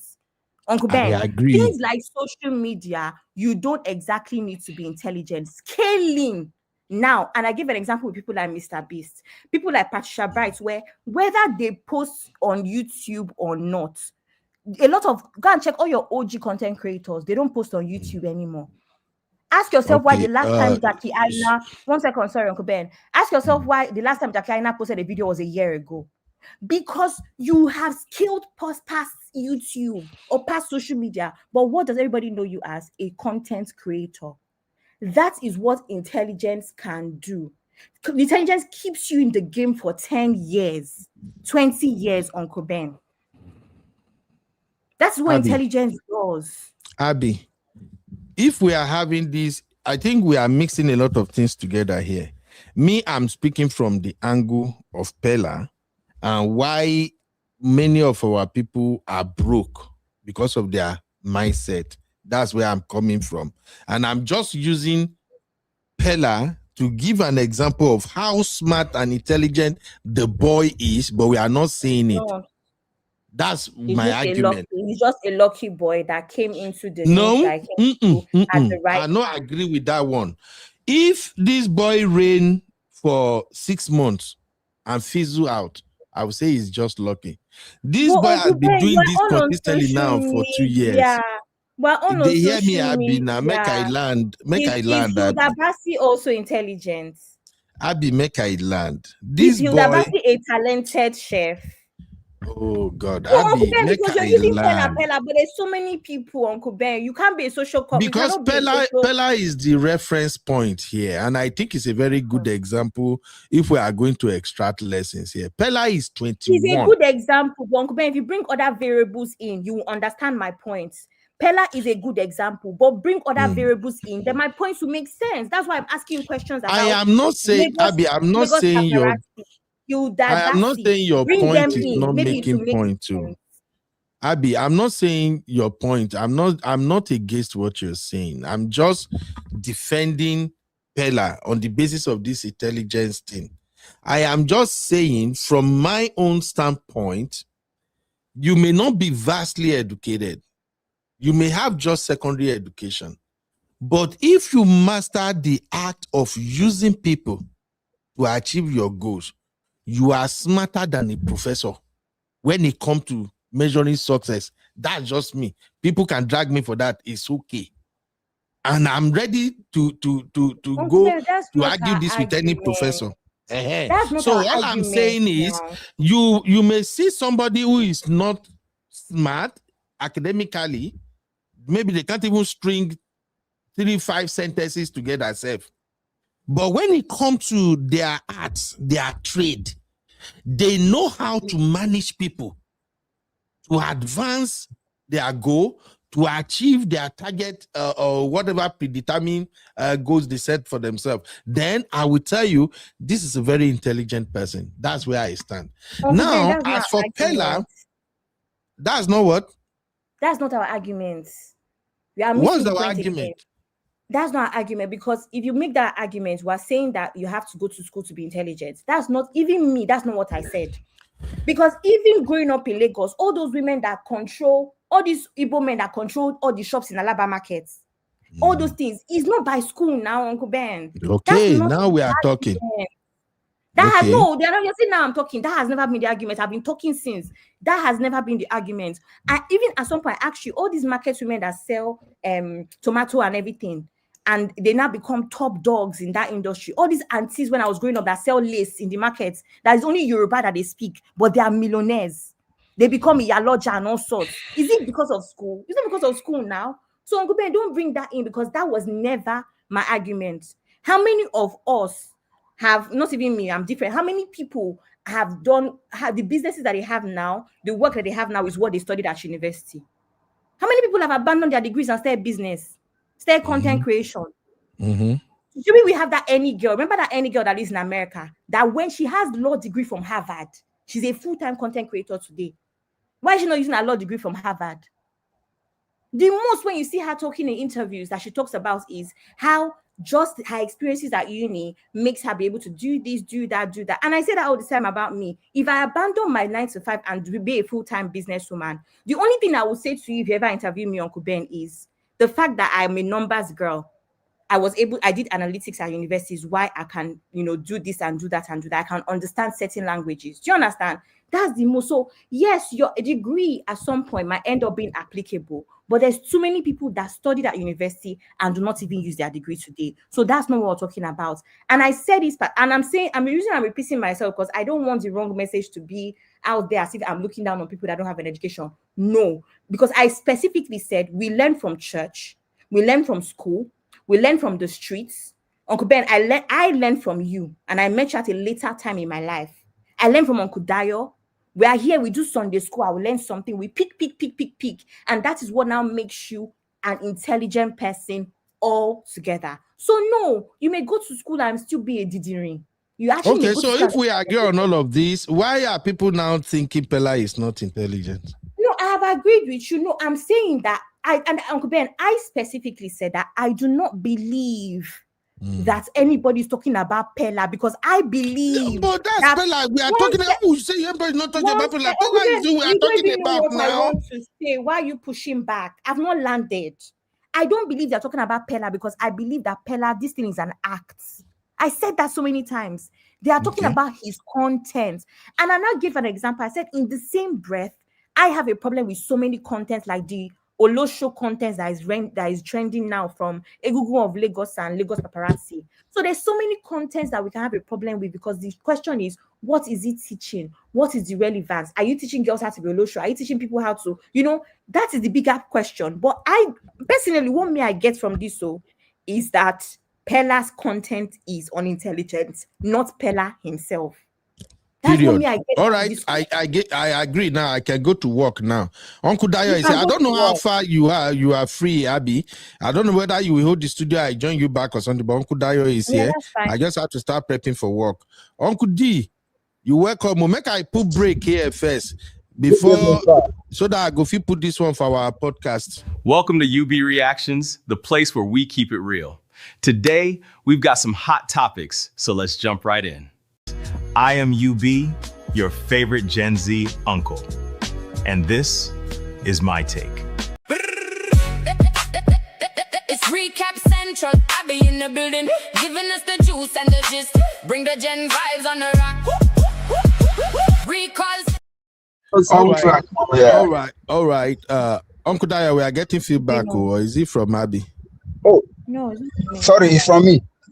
Okay, I'm getting feedback. So basically, I'm gonna join you guys back, but let me just say this as my take now before I join you guys back. If you don't have a university degree, but you have your at least high school, you complete your high school, you don't have university degree, you don't have a MSc, PhD, MMMB, Gbogbo Tigbo, whatever, and you started your own hustle and you manage it to a point that you don't have to beg for food, you don't have to beg for rent, you don't have to beg for anything. You want a car, you can buy it. You want a house, you can build it. You want money is flowing based on what you are doing. Don't listen to some Nigerians. So if any Nigerians come to you and say, look at him, he's so intelligent, so he don't know nothing. This is a fool, he can't even speak. Here is what you do. Print one of your account balance. Show it to them. Tell them when they print their own, when they show you.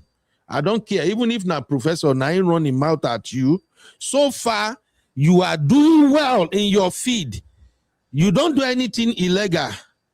You don't hurt anybody. If they try to pull you down, show them your account balance. May they bring their own. If their account balance no reach your own, tell them may they shut the F up. Case closed. Over to you, Uncle Dayo and Abby. Thank you, Uncle B. Actually, I wanted to say this. Both you and Abby have been saying the same thing, but from a different perspective. What Abby was saying actually was quite correct as per the angle that she was coming from. Meanwhile, what you two were saying is correct from the angle that you were coming from. The only thing that both of you are not getting together is the fact that two things can coexist at the same time. Now we are talking about Abby. You are quoting Abby and wait, Uncle Ben. No, but Uncle Dayo always says that too, Uncle Ben. The truth is this, Uncle Ben. Two things can coexist because why? Not everybody will make it through formal means. Some people are making it through informal means. It does not really take anything away from people that are making it through the formal means. Neither does it take anything away from people that are making it through the informal ways. The fact is that everybody wants to make it. So we cannot take anything away from that. So far you make it. So far you're not doing something that is against the law, or maybe that is contrary to the law of the country that you are in. So far you are doing something legal, you can make it. Now, coming back to the main issue now, when we're trying to like equate intelligence based on what people are doing. Somebody here. Most time, it's not about what people are doing. It's mostly about what they are using to get money, what they are using to make money. And not many people will like ask you, what are the things that you are doing to really make money? Except they'll be seeing your results, and they'll be like, oh, though you are doing these crazy things and you are making money, fine.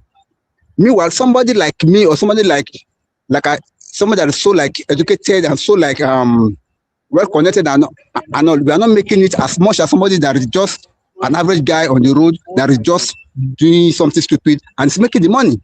So these are the issues. But to me, I want both to coexist. Let us accept that yes, education is good, no doubt about that. At the same time, it is not the only way. It's like a market. Market has so many routes that can use to like enter it. If you want to make it in life, it's not only through one way. It can be through so many ways. So better just accept and stop all this maybe back and forth that this is not this, that is not that. That's my take. Thank you. Thank you, Uncle Dio.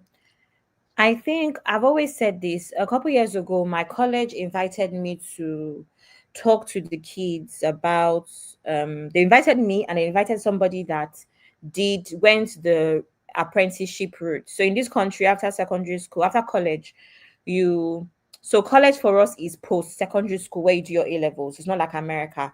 So after college, you can decide to go to university, or you can decide that you're going to do apprenticeship. So apprenticeship could be things like bricklaying, carpentry, and so many other things, right? Or even just industrial placements and just start up. I know a guy that did some industrial placements with BMW, and he's doing really well now.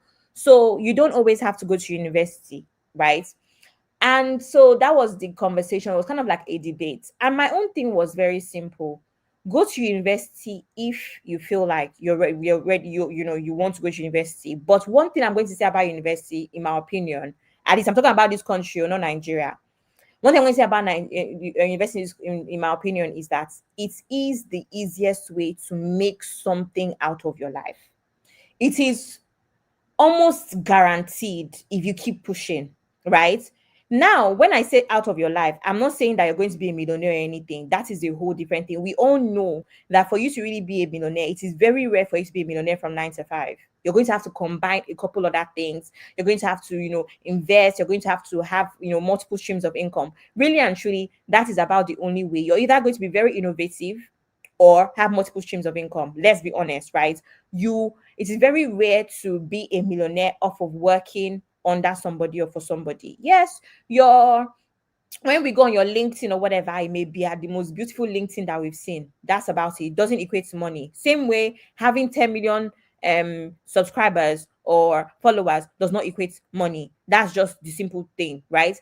So for me, I feel like my argument has always been, if you have the opportunity to go to university and you can afford it, mind you, a lot of people go into ridiculous amount of debt going to university, and they don't make anything of the degree afterwards. And that is why I'm also very Nigerian in the sense that I do not, there's certain courses that people tell me they want to go and take 50,000, 60,000, 80,000 pounds to do. And I'm just like, so when you finished paying this money now, what is this course going to do for you? I'm being very, very serious. I really do believe that if you're even going to study a course at university in 2026, where it is very competitive in the world, you need to be strategic in the course that you choose. Or you might need to pursue something else. That is even how I believe the degree should work. But I do think that it is a safe space. It's a safe haven. It's a safe idea to go to university, right? Apprenticeship, you may make it, you may not. But I believe that's my opinion on university. And that was always my argument. Go to university if you can, especially in this part of the world. If you feel like, for instance, when my brother was, in my opinion, I don't think if I was my brother's mom, I would have wanted my brother to go to university. Everything that I know about my brother today, I wouldn't have pushed him to go to university. I would have pushed him to do an apprenticeship personally. But obviously, we're Nigerian and my parents insisted on university.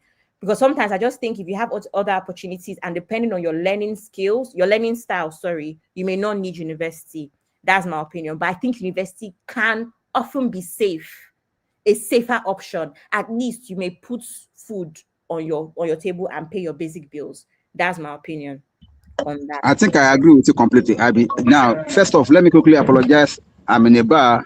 I'm celebrating my friend's birthday, so you may be hearing some occasional noise here and there, but it's hearing you. Thank you. Anyway, so I agree with you on everything you said, Abby.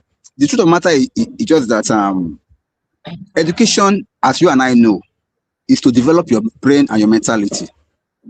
It is not the things that you are learning in the university that really that are coming out to come and put into practice. It is how to develop your brain may be so that I can be able to confront life challenges and find solutions to them. Education is meant to develop you mentally, physically, and emotionally.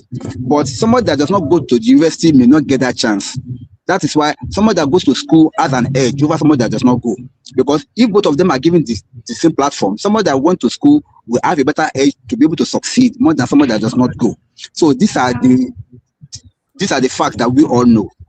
Are you getting me? So nobody is disputing that fact. Education is never a scam. It's far, far better compared to not being educated. So I don't think that's what Uncle Ben was trying to say. However, when it comes to wealth making, I think where two of you are getting this mixed up is that when it comes to wealth making, it is not about education alone. Someone that does not even go to school can make wealth more than somebody that went to school. So the brain to make wealth and the luck and whatever it is quite different. So I think that's why we are getting this mix up. But whatever it is, till I die, education is the best. No doubt about that. So when you're talking about all these content creations and all, some people are just lucky, as you said. And I was asking Sister Arikemi that nobody makes it in life without some level of luck. We have gotten some people that are better off than Peller, but they were not lucky. Are you getting me? True. That's why I use our big three musicians now as an example. We have people. You can't tell me that the big three musicians are the most talented in Nigeria. You can't tell me that. So, okay. So the thing is just that luck plays a vital role. If God decides to pick a poor man and make him a king, nobody can stop it. It's not because the poor man is special. It's just because God chose to pick him up. So I think we should let that also slide. Thank you. Thank you, Uncle Dio. Abby, can you hear me? I can. No, I can't. You don't go hear me, funny girl. Please check your WhatsApp, Abby. I send the tablet to you so that when I close my computer, you won't lose this thing. Oh, now, this Uncle man. Dio, I have what you say, Uncle Dio, but I also want to disagree with you and Abby social media is luck. No, I disagree. Let me explain. Uncle Benny, Let me explain. Abby, can you hear me? I'm not sure Abby No, I cannot hear you. I know say you hear me now, funny girl. See, let me explain this. Social media success is not luck. I will say that again. Social media success is not luck. Oh. Why? Show me one person that open one channel today, post one video there today, and the person blow up. He go viral. Uncle Ben, why are you doing what you are doing now? Why are you doing what No, you're it's doing? an example. No, it's not a good example. Because Uncle Ben, you are pretty much saying that don't work for what you want to achieve. You cannot put a video and it to blow up. Because yes, see, Abby, I'm happy. I'm happy that you mentioned that I'm trying to say don't work. No, that's the point I'm trying to make exactly, Abby. But that's not what Uncle Dio said. Wait now. You see, we Nigerians, because of how religious we are, luck is a big deal. We pray for luck. We but Nigerians. That's what Uncle Dio said, Uncle Ben. I'm only saying the one about that luck. Now that luck one I talk now. But what Uncle Dio said is that we have to agree that there's some level of luck that plays. That's what he said. I still disagree. No, there's a level of luck in anything, Uncle Ben. Uncle Ben, that's why you can drive past somewhere now. When you look back, an accident just happened. It's grace, it's luck. It's grace now. That's why, have you not seen something before? You can live somewhere now before you know if the car has driven into that space. I agree. But when Uncle Ben, let me ask you a question. Yes, Uncle Dio. If what you are saying, you are saying hard work is what makes somebody rich, right? Tell me, all the people that have been working hard. Saying hard work. No, I'm not saying hard work. Hard work and luck is not the same thing. No, I'm not saying hard work. No, people you are saying doing hard work and not being intelligent with their hard work. Okay, what I'm saying is that you need some element of luck, Uncle Ben. Even though you are hardworking is 80%, but you need about luck of 10 to 20% to be able to make it. Many people are working harder than you and they're not making it as much as you are doing, Uncle Ben. Even now that you are in that US as you are, you cannot say because you are there because you know how to work best. It is because you are working hard, and then there's kind of an element of luck also that plays along with it. Everybody enjoys that. No successful man has ever discarded luck. No successful man, no matter how hard there are people that have worked harder than you. There are people that have struggled more than you, and they're not making it as much as you are doing. But because you have an element of luck, you are making it better than them. It goes for everybody that has made it in life. Ask them, they will tell you. So that's what we're saying, Uncle Ben. Timing, Uncle Ben, timing. We talk about this every time we pray in the morning. Father Lord, let me be at the right place at the right time. Let me not be at the wrong place timing, which is But also under lock. All these things, everything, Uncle Ben, your intelligence, your hard work, your education, the morals that you have, the values that you have, the prayers of your mother, the prayers of your father, everything works together for your good, Uncle Ben. and the prayers of our enemy too. Everything work. Uncle Well, Ben, friend of enemies. Okay, I will agree. I agree with that too. No, that's, you know, when we say things like, they're calling me from my mother's village. This is from my mother's village. It's true now, because there's still people that are still waiting for your downfall. Everything works together, Uncle Ben. It's true. Whatever I want to say. So now, Abby, if we have to, let me say something to you real quick, just to make the argument make sense before I join you. Or once you are done, you can even shut it down, Seth. So I'm sending something to you now that I want you to address. Hopefully, if Uncle Dayo is still here and anybody want to join, can also address it. Uncle Ben, why didn't we talk about the Temi or Tedola and Mr. Easy situation? Anything where you want to talk about them. It's just because this fella, I just quickly wanted to address. That's why I started with that anyway. So, Abby, basically, I think the debate should be about education versus money, content creation versus ignorance, virality versus value, the classism versus elitism, right? That is what I think this should be all about. But my own thing when it comes to this Peller success and the people that are having stomach pain because of Peller success is simple. It's simple. If you don't like Peller content, don't watch it. Like I said that. I have nothing against Peller. I don't watch most of it. That's why I remember vividly the 3 occasions when I get to watch his videos, sit down and watch it. And it's not like maybe I don't like him or something. In fact, I'm proud of him because he's a good example to encourage a lot of Nigerians now. He's just 21. Many Nigerian boys now at Peller age, even some that are even 30 years old, it's so difficult to get them to focus on one skill or one career path. They just want to make money overnight. Hence the it's so crazy. There is one guy in Nigeria that the guy was like, every time, once in a while, he go show up, uncle, blah, blah, blah, blah. You finish BSc, you don't day house, almost 5 years, no work. Out of the blue, you come out and say, you think you have to go and do your master's, if you can just guarantee that at least a person go there for you, that would 1 to 2 years where you take run them, he make you just know, say at least if things had. Me, I tell her, say, guy, if you ask me right now, I would say that money where you won't go waste for masters, spend that money to acquire IT skills. Don't go and waste money studying masters in Nigeria. It ain't gonna open no freaky door for you. Yes. It's not gonna open no freaky door for you. Spend that money, go into IT. Masters is not worth it.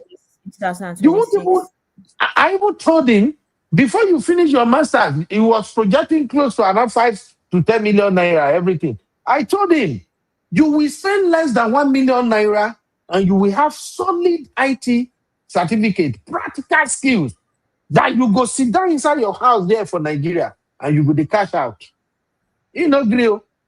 I say, okay, I'm with you. But if you hang, don't call my phone.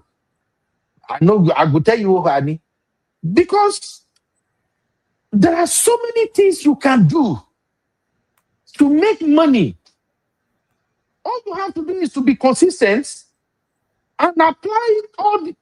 I don't know. I don't even have to, because I try to avoid this topic. I don't want to go where they carry me go right now.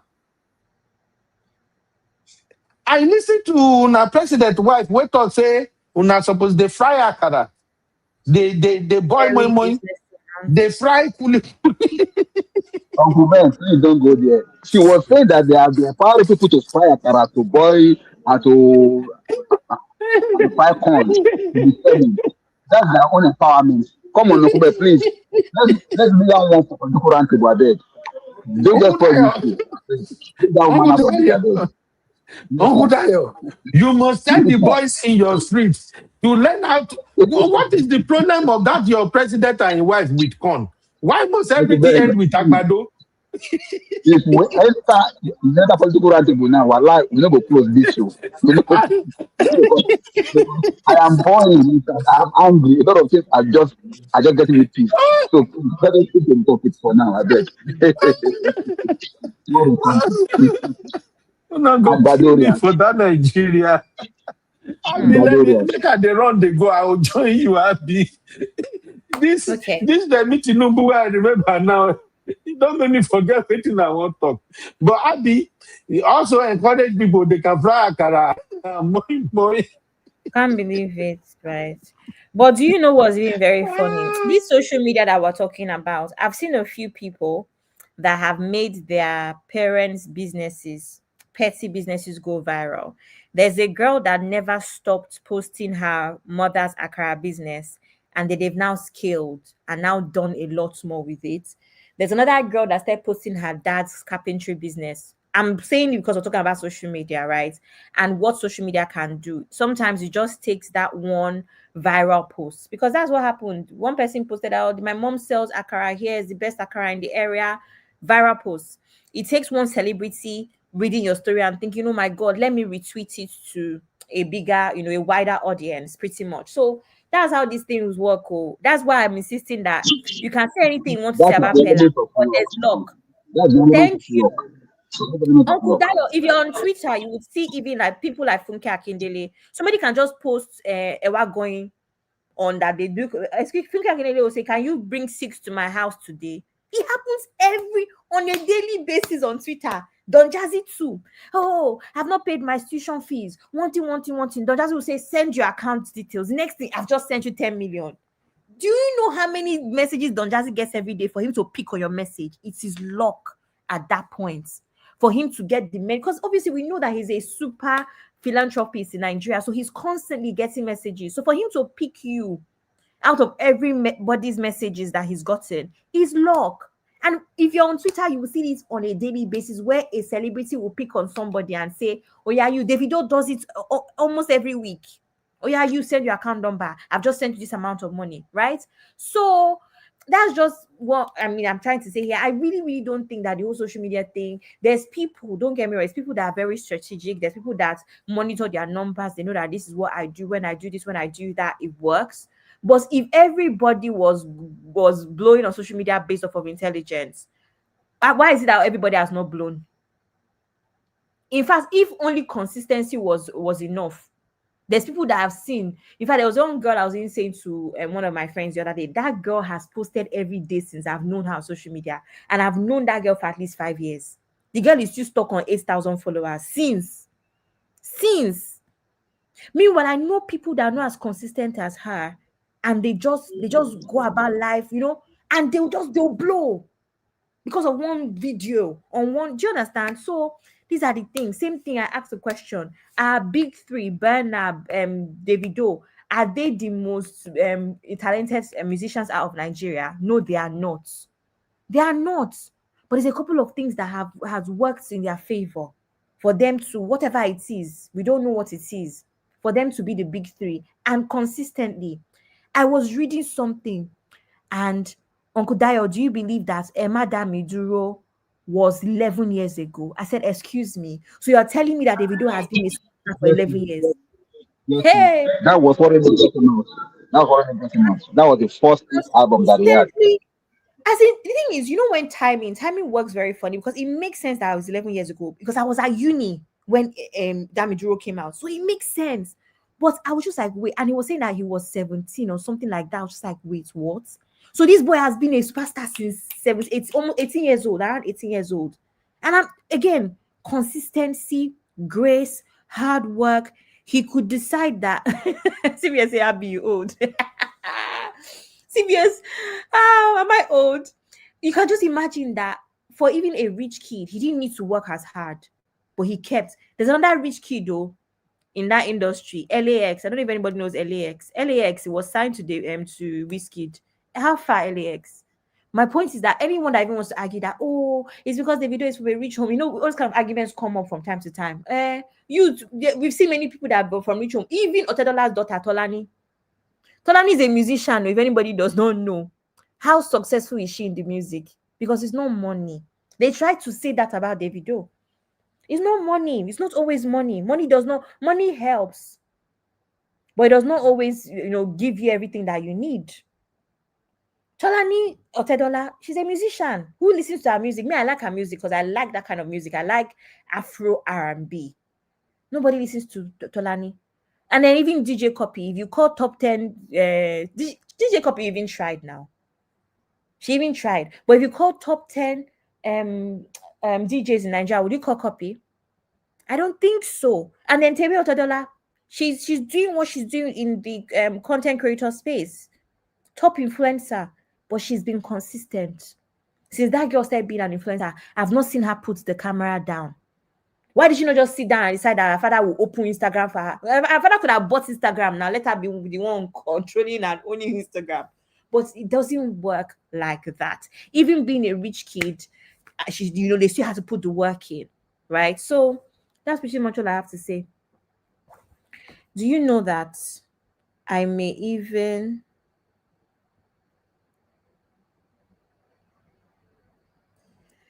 Okay, so Uncle Ben wants us to talk about this thing on the screen, and then I probably would touch on I don't know how much time I have because I'm expecting my cousins, and I'm actually just checking their location now. That's why I'm a bit slow in the way I'm speaking.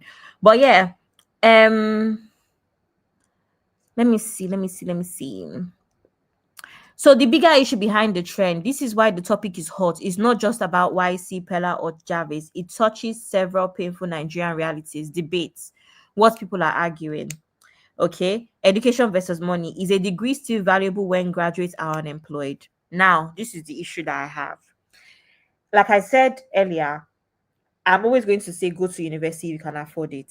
However, if you tell me that for you to go to university is going to cost you X amount of money and you want to go and do a course that may not be applicable, I may have an issue with it. For instance, I'm not even trying to be funny. If you want to study history,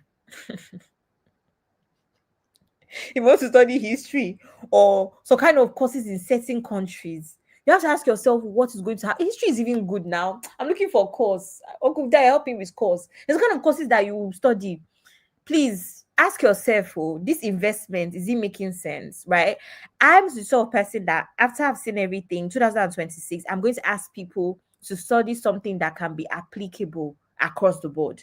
If you're not going to study the major ones like medicine and them lots, that one is your, obviously that's up for debates, where you're always going to be needed, right? Being a teacher, things like that, right? You're always going to be needed. Then you have to study something that's applicable. If I go to a bank, I can get a job there. If I go to a school, I can get a job there. If I go to a hospital, even if I'm not a medical professional, I can get a job there, maybe in like HR or in management or something, right? That is what me I would advise, because when I see a lot of people come out of university with ridiculous amount of debt and no work, right? So I'm just here. You've spent time, you've spent money, and then what? Do you know what I mean? So that's just my own. That's what I believe. But I also believe that it depends on what people want. There's people that claim that they just want simple lives. If you want a simple life and you don't really want to scale, or you don't want to be a millionaire or something, then some people are okay sticking their jobs. Either way, at university or not, I do think that people should acquire extra skills. I do think that people should have other things that they do. It could be content creation, it could be anything else. I think that people should. So that's my take. Content creation versus ignorance. Is playful online entertainment proof of low intelligence? In my opinion, no. I think it's very similar to acting. Some people, they pick a niche, they stick to it. It's their online persona, right? It's their online, that's what they do. It's like an alter ego almost. I don't think that it means that you are not as intelligent. In my own opinion, no, that's just my opinion, right? I think that your content may be unintelligent, but it doesn't mean that you as a person you're unintelligent. Let's be honest. I saw a comment from Mr. Samuel. He said, someone who is at the very top in his industry, in my opinion, is not an Olodo. Nigeria likes controversial, weird, and crazy guys. Trust me, if Peller is eloquent, he won't be this popular. Exactly. So it could be Olodo core content. Like I said, that's been a thing for a long time. If that is what is trendy, if that is what people want to see, why wouldn't you do it? Do you understand? So I gave an example with the whole twerking, whatever. Some people, it's twerking, that's what sells. They will twerk. But when you now check someone that is twerking, she will not come and tell you that, oh, I'm a doctor. Have we not seen things like that on social media before? I'm a doctor, or this thing. You'll be shocked that you're a doctor or whatever, and you chose to twerk, or you chose to follow men instead.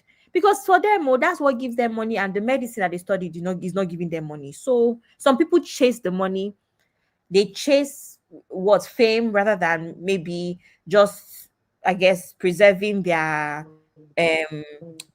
image, pretty much. So Abby, can you hear yeah, me? I can hear you. I just wanted to chip in to support what you were saying. You remember when Omotola released her movie and they say she must dance? Mm-hmm. She not let her dance. Exactly. Because that's what is trendy, Uncle Ben. That was the point when she was shouting that she's an OG, she's a whatever in the game, and she does not need to do anything. But people are like, okay, we hear you, ma. But at this moment, with the way TikTok is going, TikTok is pretty much the biggest platform at the moment, besides YouTube, of course. The way TikTok is going, everybody is like, you're expected to dance to promote a film. So that's what is on trend. So you have to follow trend. That is how it works. And unfortunately for her, they don't use the traditional way to promote anymore. They use social media to promote these days. So you have to do the things that you're doing on social media to promote. So it is what it is. Virality versus value. Are Nigerians rewarding noise making than knowledge? Absolutely. Let me explain something. I was talking to a colleague of mine, I think on Tuesday, and we were talking about how I think he was trying to explain to me how he's from a place called Liverpool in the UK, and he was saying how he feels like he doesn't see his family anymore, he doesn't see his friends as much anymore because it's just such a trip from London to Liverpool. So, he has to travel down when something important is happening, like one of his niece's birthday or something, but he can't just be traveling on random weekends. And my question to him was, do you think that as a collective we're also quite tired, right? And the reason I said this is because the week comes, very quickly. Friday is just a bit slow. Friday comes, it ends. And then the next thing you have Saturday, Sunday. Before you know it is Monday again. And the question now is that you're an adult. You've spent the whole week being busy at work and all. Now, your weekends, you probably have adult admin to do. Oh, I need to go to post office for this. I need to do this. I need to run this errand. I need to fill this form. I need to put my whatever together for my taxes. You have all of this adult admin to do during the weekend as well. Before you know it, Monday is creeping up on you. You probably have to do meal prep. You have to do your laundry. You have to clean your house. All of these things you have to fit in the weekend, but you still have to visit your friends and your family as well, right?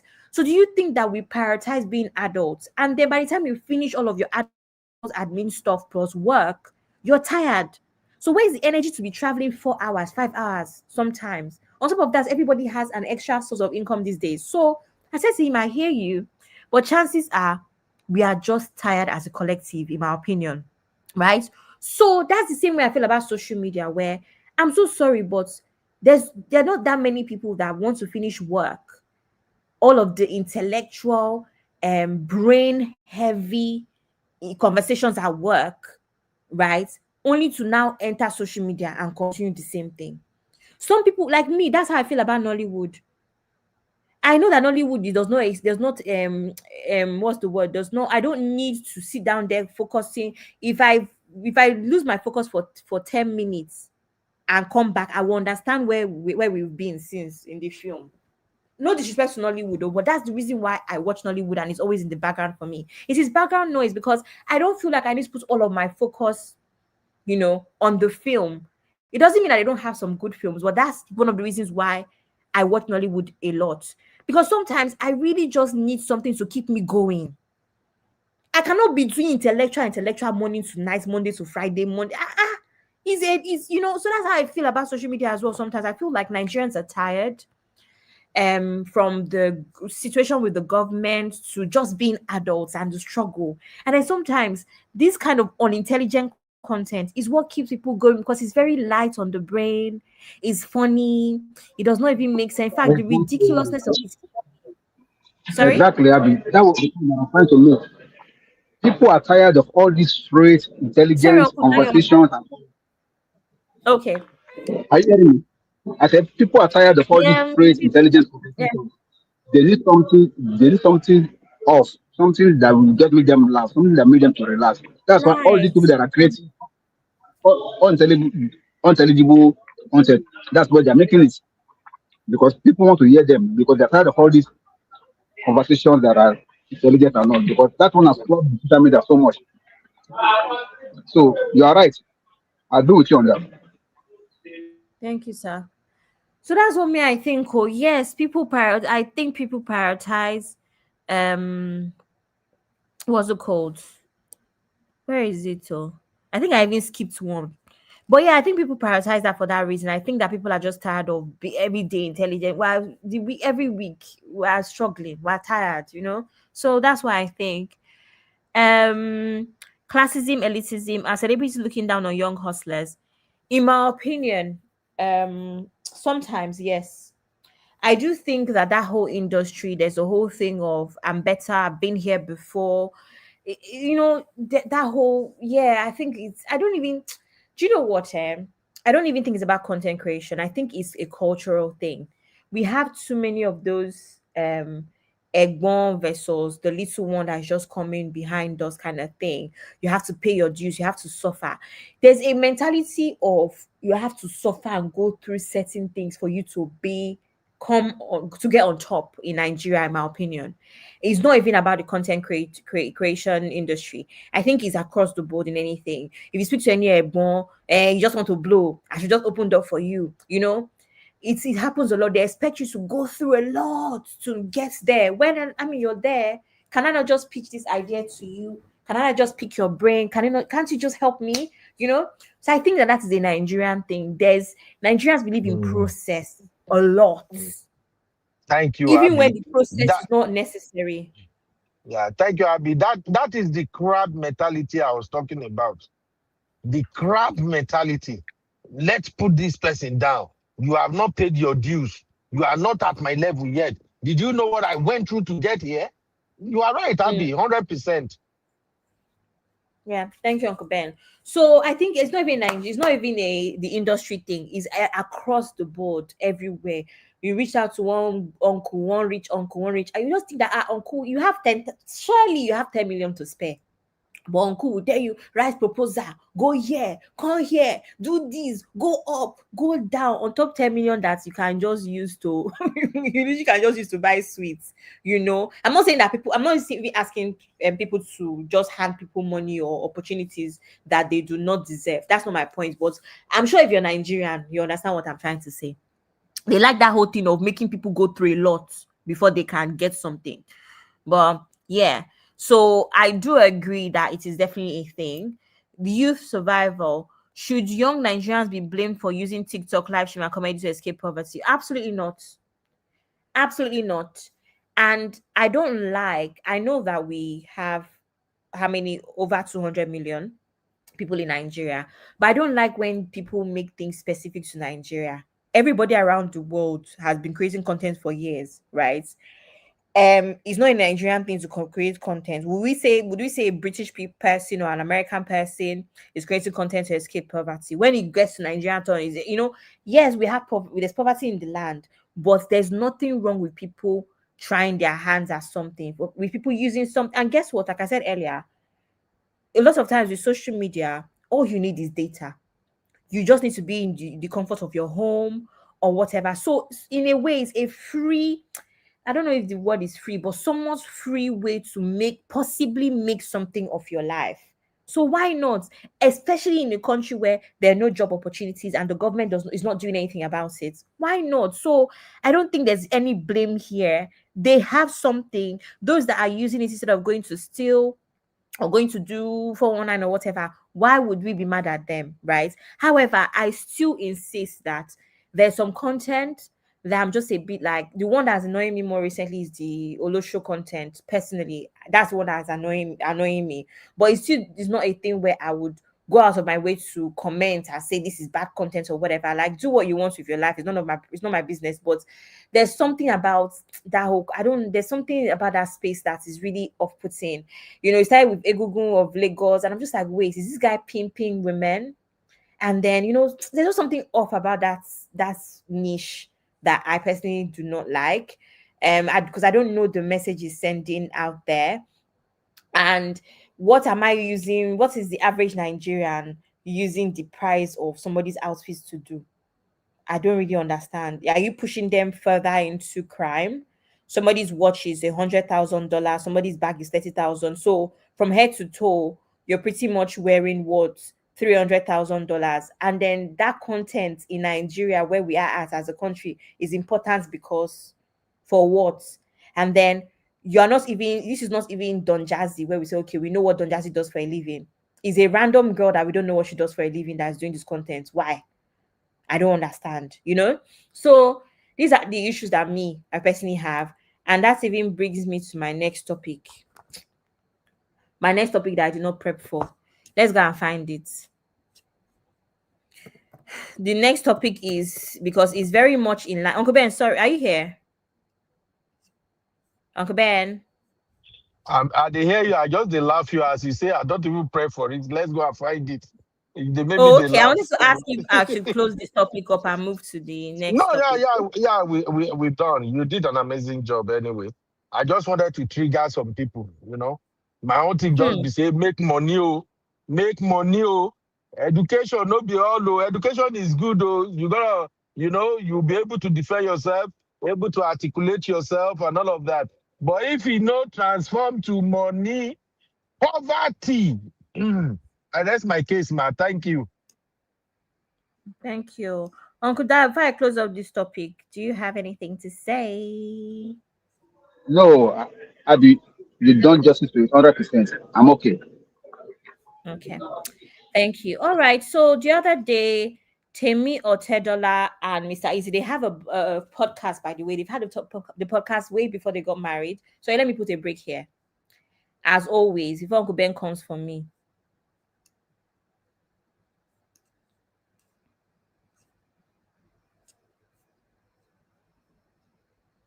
Uncle Ben, do you know I can't find this thing, no? Jesus is Lord. I am UB, your favorite Gen Z uncle. And this is my take.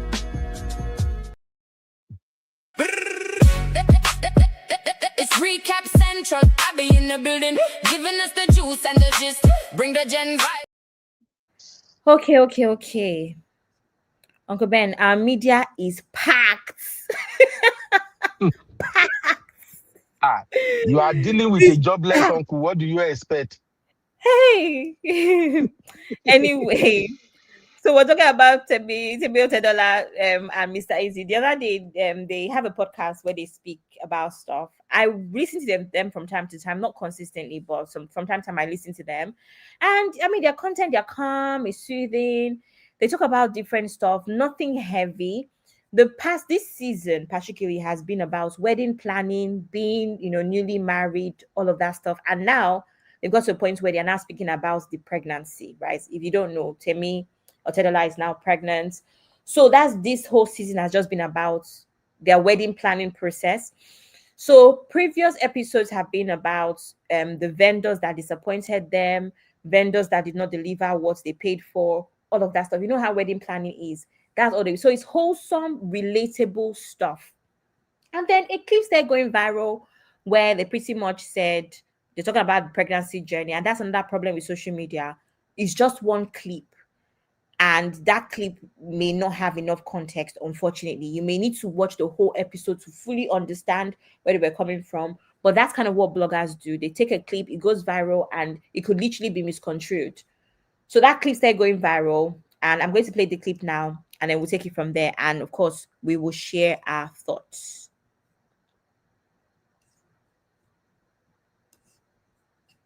Do we see 9 doctors? 9 doctors because to give you options to sort of like see, not just that, because we didn't know where we were going to be. Fine. Which country? Yeah, we didn't know which country we were going to be, like, decide to. I wanted Japan because I wanted Japan. By the way, he's also been looking at Japanese names, and I'm like, no, absolutely not. Why exactly do we see 9 doctors? 9 doctors because to give you options to sort of like see, not just that, because we didn't know where we were going to be. Fine. Which country? Yeah, we didn't know which country we were going to be, like, decide to. I wanted Japan because I wanted Japan. By the way, he's also been looking at Japanese names, and I'm like, no, absolutely not. Why? Okay, guys, there you have it. That's the video. Rich people get problem. Okay. Along. So, Rich people get problem. So Uncle Ben, Uncle Dio, what do you think, Uncle Ben? What do you think? 9 doctors in different countries. Oh, girl. No, Abby. if I can say something. Okay, then. Go ahead, Uncle Dio. Okay. Now, if I can say something to this, the thing is that these people have the means and the wherewithal, and they want the best, and they know exactly how to go about it. So, to me, good riddance. But when they say something like this, of course, you expect people, social media family, to talk, and they can be talking from both good and the bad side. But left to me, they can afford it, and they know exactly what they want, and they want it and get it. So, good luck to them. Okay. Thank you, Uncle Dio. Uncle Ben. B. What do you want me to say now? Rich people are talking. Give your opinion now, as a going to be rich soon, as a soon to be rich person. Give your opinion. My opinion will come off as crab mentality. Oh, long. Just give it anyway. If I should say what's on my mind, I will sound like an hater, or you could be like, I'll be hater, honestly.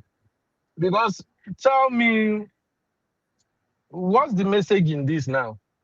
We are looking at options of country. We don't know where we are going to be. That is you throwing it in our faces. I'm sorry, making a no verse. That's like throwing it on our faces like, well, we are rich. We are rich so much that we don't even know where we are going to have our baby. Unlike you poor people, that you are limited to one corner of the world, that you can't even afford to pay for one doctor. We are actually booked 9 doctors on call. I think it's insulting, honestly speaking. Yeah, I admire this guy, what's his name, Mr. Easy. I admire him for at least catching a big fish, because that's what it means to me. Even though I give him credit for building himself, Mm-hmm. you know, I give him credit for building himself to the level whereby the daughter of one of the richest men in Nigeria can actually consider him as a better husband, you know. But when it comes to this level of sharing, we don't even know where we're gonna be. You are looking at Japanese name. I think they are just throwing it on our faces that poverty. I'm sorry, that's just my thought. Make una no verse. Now, if I see any lesson from this, assuming they are talking about how being rich and influential is affecting them as a couple, and they are trying to navigate this experience, I can relate with that. if they are talking about how being the daughter of one of the richest man in Nigeria, married to the son of a man who is also well-to-do and well-raised, but now they are blending. I just can't relate with the content, I'll be honestly speaking. This is just like they are being affected by, is it influential? What do they call that sickness again? This sickness where they affect rich man children. I think that's just what it is. For me now, for instance, since we're talking about content creation, I won't spend 3 to 4 minutes watching their content. And it's not out of hate or something. Because it doesn't appeal to you. Exactly. Because the way I'm wired, I'm looking for opportunities. I'm searching for knowledge, information. I want to learn new things. If Mr. Easy is doing podcasts on how he navigated his business, how he built himself, I can binge watch that. But this talking about, I've been no best. I don't really see what I can contribute to this before internet people can't drag me. Say I get crab mentality. That's just my take for now. No problem. I want to speak about this comment about he's also a big fish. I saw this video a while back about when Davido was meeting Ronaldo. Uncle Ben, did you see that video?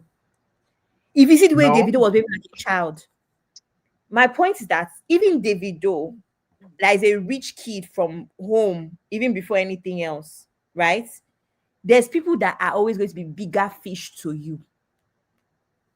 That's just the truth, right? So all of this thing about big fish, please, there's big fish and there's big fish. There's no way, even in that their wedding where he was surrounded by Dangote came for the wedding. Look at all the people that came for the wedding. You think that Mr. Easy did not think, oh more man, look at the people that I am sitting down with. He said that, let's be honest as a society. I said Davido saw Ronaldo, he was shaking because even Ronaldo and Davido, they are not on the same level. But Davido is a big fish and has always been a big fish because his father is a millionaire. Level past level now. Level past level. Ronaldo is self-made. Thank you. Every time and his Uncle Bear, is it the same money? Every time I want to talk about big fish, people say, Mr. is a big fish. He's a hardworking guy that has done well for himself. But when we're talking, let's not be comparing as if we don't know what we mean. Otedola, sit down. Otedola, there's Dangote came for your wedding. There's what's the name of that guy? CEO of BUA. All of them they were there. You now say he's a big fish too. There's levels to this. Anyway, my take. No verse. I just have one quick question. That Temi color, is that filter or is that her natural color? Because she's looking white to me. Oh. She's looking whitish, kind of. No. Is that filter? But no. Have you not seen their mother? Your mother is not full. Have you seen their mother? I see her now. And now, so it makes sense that she looks that way. Okay. I'm just curious anyway. I'm just curious. And Abby, I don't know if you can also cover her sister on this episode. I think DJ Copy. I don't know if you saw the trending video. Like 30 minutes, so I probably will not be able to because I have okay. Let me just allow you finish. Maybe we'll talk about it on another show because I think that lady she's breaking her relationship pressure. Abby, the relationship pressure talk, Abby. That one. Yeah. Because I think because where I wanted to go with that is that even children of the rich, they are also being affected with this marriage mentality we have in Nigeria. Yeah. Because for her now, I think her younger sister has set the bar so high by marrying Mr. Easy. And I just don't know, but don't let me derail you. Maybe another day we'll talk about it.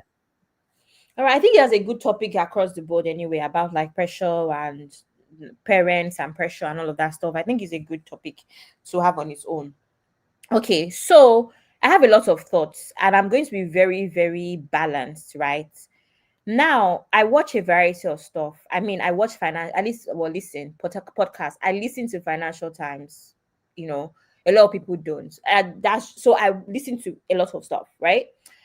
And um I listen to them from time to time, not consistently. I'm not subscribed to them, but I see them from time to time because I've engaged. My thing is, it's very funny how social media works because these same people showed this lavish wedding to us and we kept consuming it. Her father bought a whole house in Dubai just for the purpose of her wedding. We consumed it. They went to Monaco. They did, we consumed everything. We're happy. But somehow we draw the line at something more important, which is childbirth, right? Hold on to that.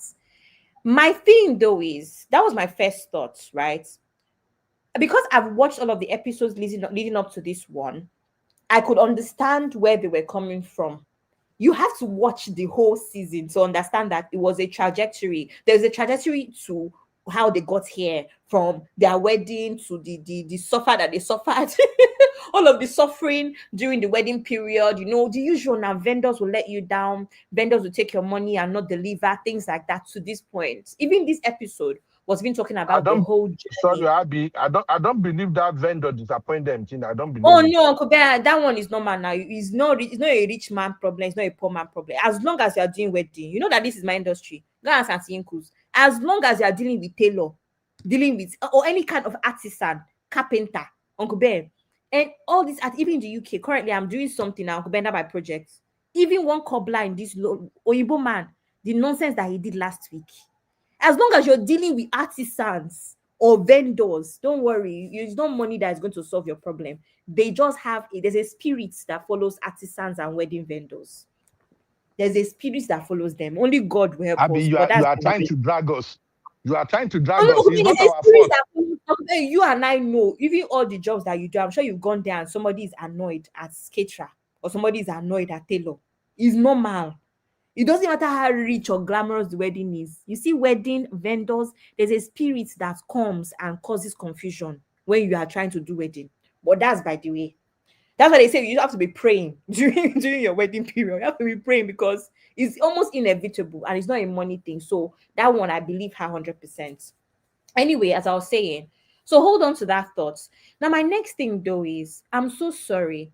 Sometimes, I've said this before, when you talk on a podcast, you either have to say less or you have to say a little bit more. And this may not apply in this sense because it is a clip and you will get all of your answers if you watch the full season, the full episode. But most people will not watch the full episode. And that's the thing about bloggers. They know when to cut the video and what to present. That's their own job. Their own job is to also get viral moments out of something and make their money. It's virality that they're chasing, no wahala. The problem I have is that I don't like when people get to the point. I feel like if you're so rich and you get to the point where you're no longer relatable, you need to post less. That's my problem. I have liked Temi for a very long time. Besides the fact that she's my village girl, we're from the same village, we're from Ekpe. I've liked her for a very long time because whenever you watch Temi's content on TikTok, she does this content that she calls "What If I Film Every Day of My Life" or something, for the rest of my life or something like that. She does it on TikTok, right? And when this girl does that content, you can tell that she's authentic. And that's why sometimes you see people that form that they are rich and it didn't dare. It doesn't give anything because it's inauthentic. You can feel, oh, you're unboxing Birkin, you're doing this, you're doing that. It doesn't feel right because they are not authentic in the way that they present it. Exactly. That's the thing about Temi. Temi has always been authentic in the way that she carried herself. You can just tell that this is just a rich kid that wants a good life. She's still, even in her wealth, she still came across as relatable, right? And that's why you rarely see her getting dragged. Unlike Copy. Copy gets dragged a lot because Copy is the one that talks too much. He's the one that's always doing over the top. She bought house. She made it pink. She did this. She did, So that's the thing about Temi. Now, with this particular content, I'm giving all of this backstory for you to know that I've followed her enough to form an opinion. With this content, my problem with it was it can become tone deaf when for months at a time you're posting rich stuff, right? You've done wedding, they bought house for your wedding. I think that people can get a bit tired and just be like, you know what? We're tired of this content, right? And that's why I don't really like the argument of, and they posted wedding, nobody complained. Now they're posting childbirth for complaining. I think it's slightly different as well. Nigerians, we have a culture of throwing grand parties, whether it's weddings, whether it's birthdays. We have that culture of grand parties. It is cultural, in fact. Even someone that is not as rich will throw somewhat of a grand party, would have somewhat of a grand wedding. So I don't think it's the same thing. Now, my question is, even as a rich person, does it actually make sense to have 9 doctors in 9 different places? Does her father have 9 doctors in 9 different places? Or does he have a team of doctors in his favorite place, maybe Dubai or London, whoever he thinks, should look after him? And then whatever happens, that is his team. And then my next question became, how can you both be 30-year-olds? I believe she turned 30. Mr. Easy is well in his 30s as well. How is it that you guys are 30-year-old adults and you want to say you're responsible and mature and you don't know where you're going to have your baby? We all know that pregnant women don't travel past a certain time of their due date, or within their due date, I should say. So are you trying to tell me that Mr. Easy and Temi, they've not decided that, you know what, we want to give birth to our child in London because of these perks, or these are the reasons, pros and cons, or no, we choose America because they can become American citizens immediately. So you're trying to tell me that they don't know that. Now, it's one thing for you to say, oh, in case of an emergency, I have certain, doctors that, I kind of have, in my radar. But to say that you have 9 different doctors, I don't know. Can you see how inauthentic that sounds? Even from the point of view of, I'm not even a medical professional, but from the point of view of consistency in records, is it normal for someone to just be going up and down different doctors? If you really, really, even if it's a high-risk pregnancy, you really, really want to look after that child, would you not rather your records were consistent? Uncle Ben, I don't know if you understand where I'm coming from with this. So for me, it just came across as I'm with you 100%. So I'm not even, it becomes inauthentic when you're saying stuff like that, because even your father, does he have 9 doctors in different places? Because even with rich people, that's not really how it works. Most rich people have a team in one solid hospital. And then, even that team is the one that would facilitate anything if an emergency happens outside of that. Let's say your team is in London and an emergency happens in I don't know, in New York. Is that team that will rally around to provide another team for you wherever else you are? Now, that is rich people stuff. If Temi tells me stuff like, my Range Rover or my Mercedes is registered to this concierge that comes to put petrol in my car every week, I don't go to the petrol station. That is rich people stuff. I know I pay them this amount of money every week, and this is what they do. That is rich people stuff, right? But when you not tell me I have 9 doctors, I'm just like, I'm sorry, is this rich people stuff, or I just being deliberately, I don't know, it just comes across as obnoxious more than wealthy to me. And it's one of those things where I'm just like, I don't know. But yeah, that's kind of, personally, that's how I feel. I feel like when even with rich people, I do believe that Temi and Mr. Easy are kind of liked. I believe I think they are liked in comparison to many people. But the reason why they got backlash from this one is because it came across as inauthentic. And one thing I'm going to tell you about Nigerians, when you're a rich person or you're doing well, they are actually waiting for an opportunity to drag you. They like a grass to grace story. So if you don't have a grass to grace story, you're most likely not going to be liked by Nigerians, 100%. So you need to tread carefully, except you don't mind being dragged, because they're always waiting for an opportunity to drag you. That's my observation with the Nigerian social media space. And I think that's what's happened to them. They've gone from being this lovely couple, we all love their wedding. Oh my God, it's so simple. Is this how rich people party? blah blah blah to now, oh, 9 doctors in all these countries. Why? Blah blah blah. Because usually this is what happens. It gets to a point where, oh, we're even sick of you. You guys are so rich and we're not. That's the reality of Nigeria. So that's pretty much all I have to say. Yeah, thank you, Abby. You make a lot of sense. For me personally, like I said, I don't want to come off like I'm a hater, but my thinking is when you are having your wedding, you excluded us Nigerians from your wedding. You took the wedding all the way to Abule will not Salo, Yugoslavia, I don't even know. You took your wedding there, you do your thing, we are not bothered. Now you came back, all of a sudden you remember that, oh, there is a country where there are gullible people that will listen to whatever crap we want to tell them because we are rich. I think there was a time they said they want people to gamble on the gender of their baby or something. I saw Nigerians dragging them for that. It's him, but that's his business anyway. I don't know. This is why Uncle Ben, I have a lot to say. Let me not even talk again. But Abby, you get what I'm saying now. Yeah, he was when the going was promote his own business. That's his business. They do that on Power. He's his Empower. Yeah, it was promoting his business that I was promoting. They gamble or whatever. They do the best thing on one of his platforms that he owns. So he used it as a business opportunity. But this is what I was even saying about the comments where someone made the comments about big fish, right? These are the issues sometimes. I felt like that was very distasteful. And I don't think that is something that Temi naturally would do. You see, so this is the thing sometimes mixing up. I'm not saying that Mr. Easy is poor, but can you see that is not exactly what a rich person would do? The least of a rich person's problems would be to use something as important as their baby to promote their business in that way that's not very tasteful. So you see, Abby, I think it's all about.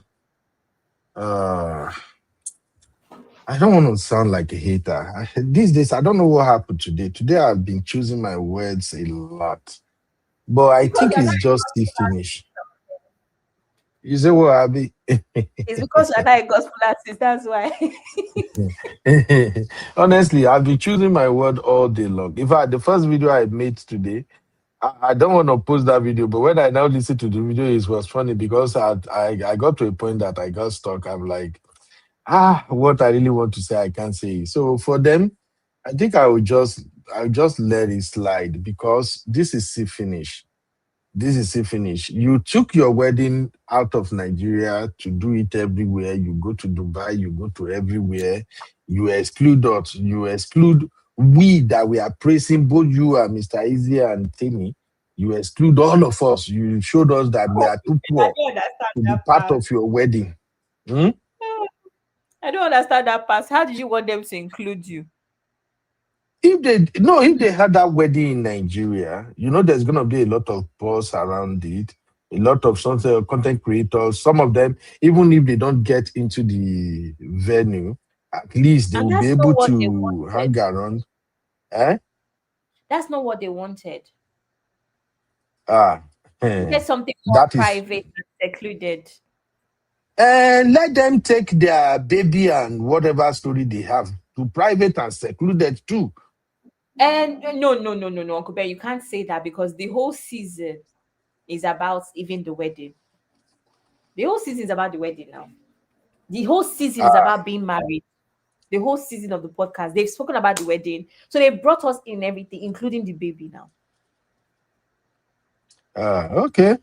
All I just know be say, may they keep it to themselves. May they, when they record the video finish, may they go show it to their fellow rich people. We are dealing with a lot in Nigeria now. We don't want to deal with their own problem too because they are stressing us emotionally now. They are stressing, especially we Nigerian men, that we cannot afford 9 doctors in 9 different countries. Uncle Ben. They are stressing the living light out of us. I think they're just trying to stress us. They're just trying to stress us. That's what I'm saying now, and I did not agree. They are stressing us. Seriously. So I don't get it. I don't know. And this is another side of being wealthy that people don't know.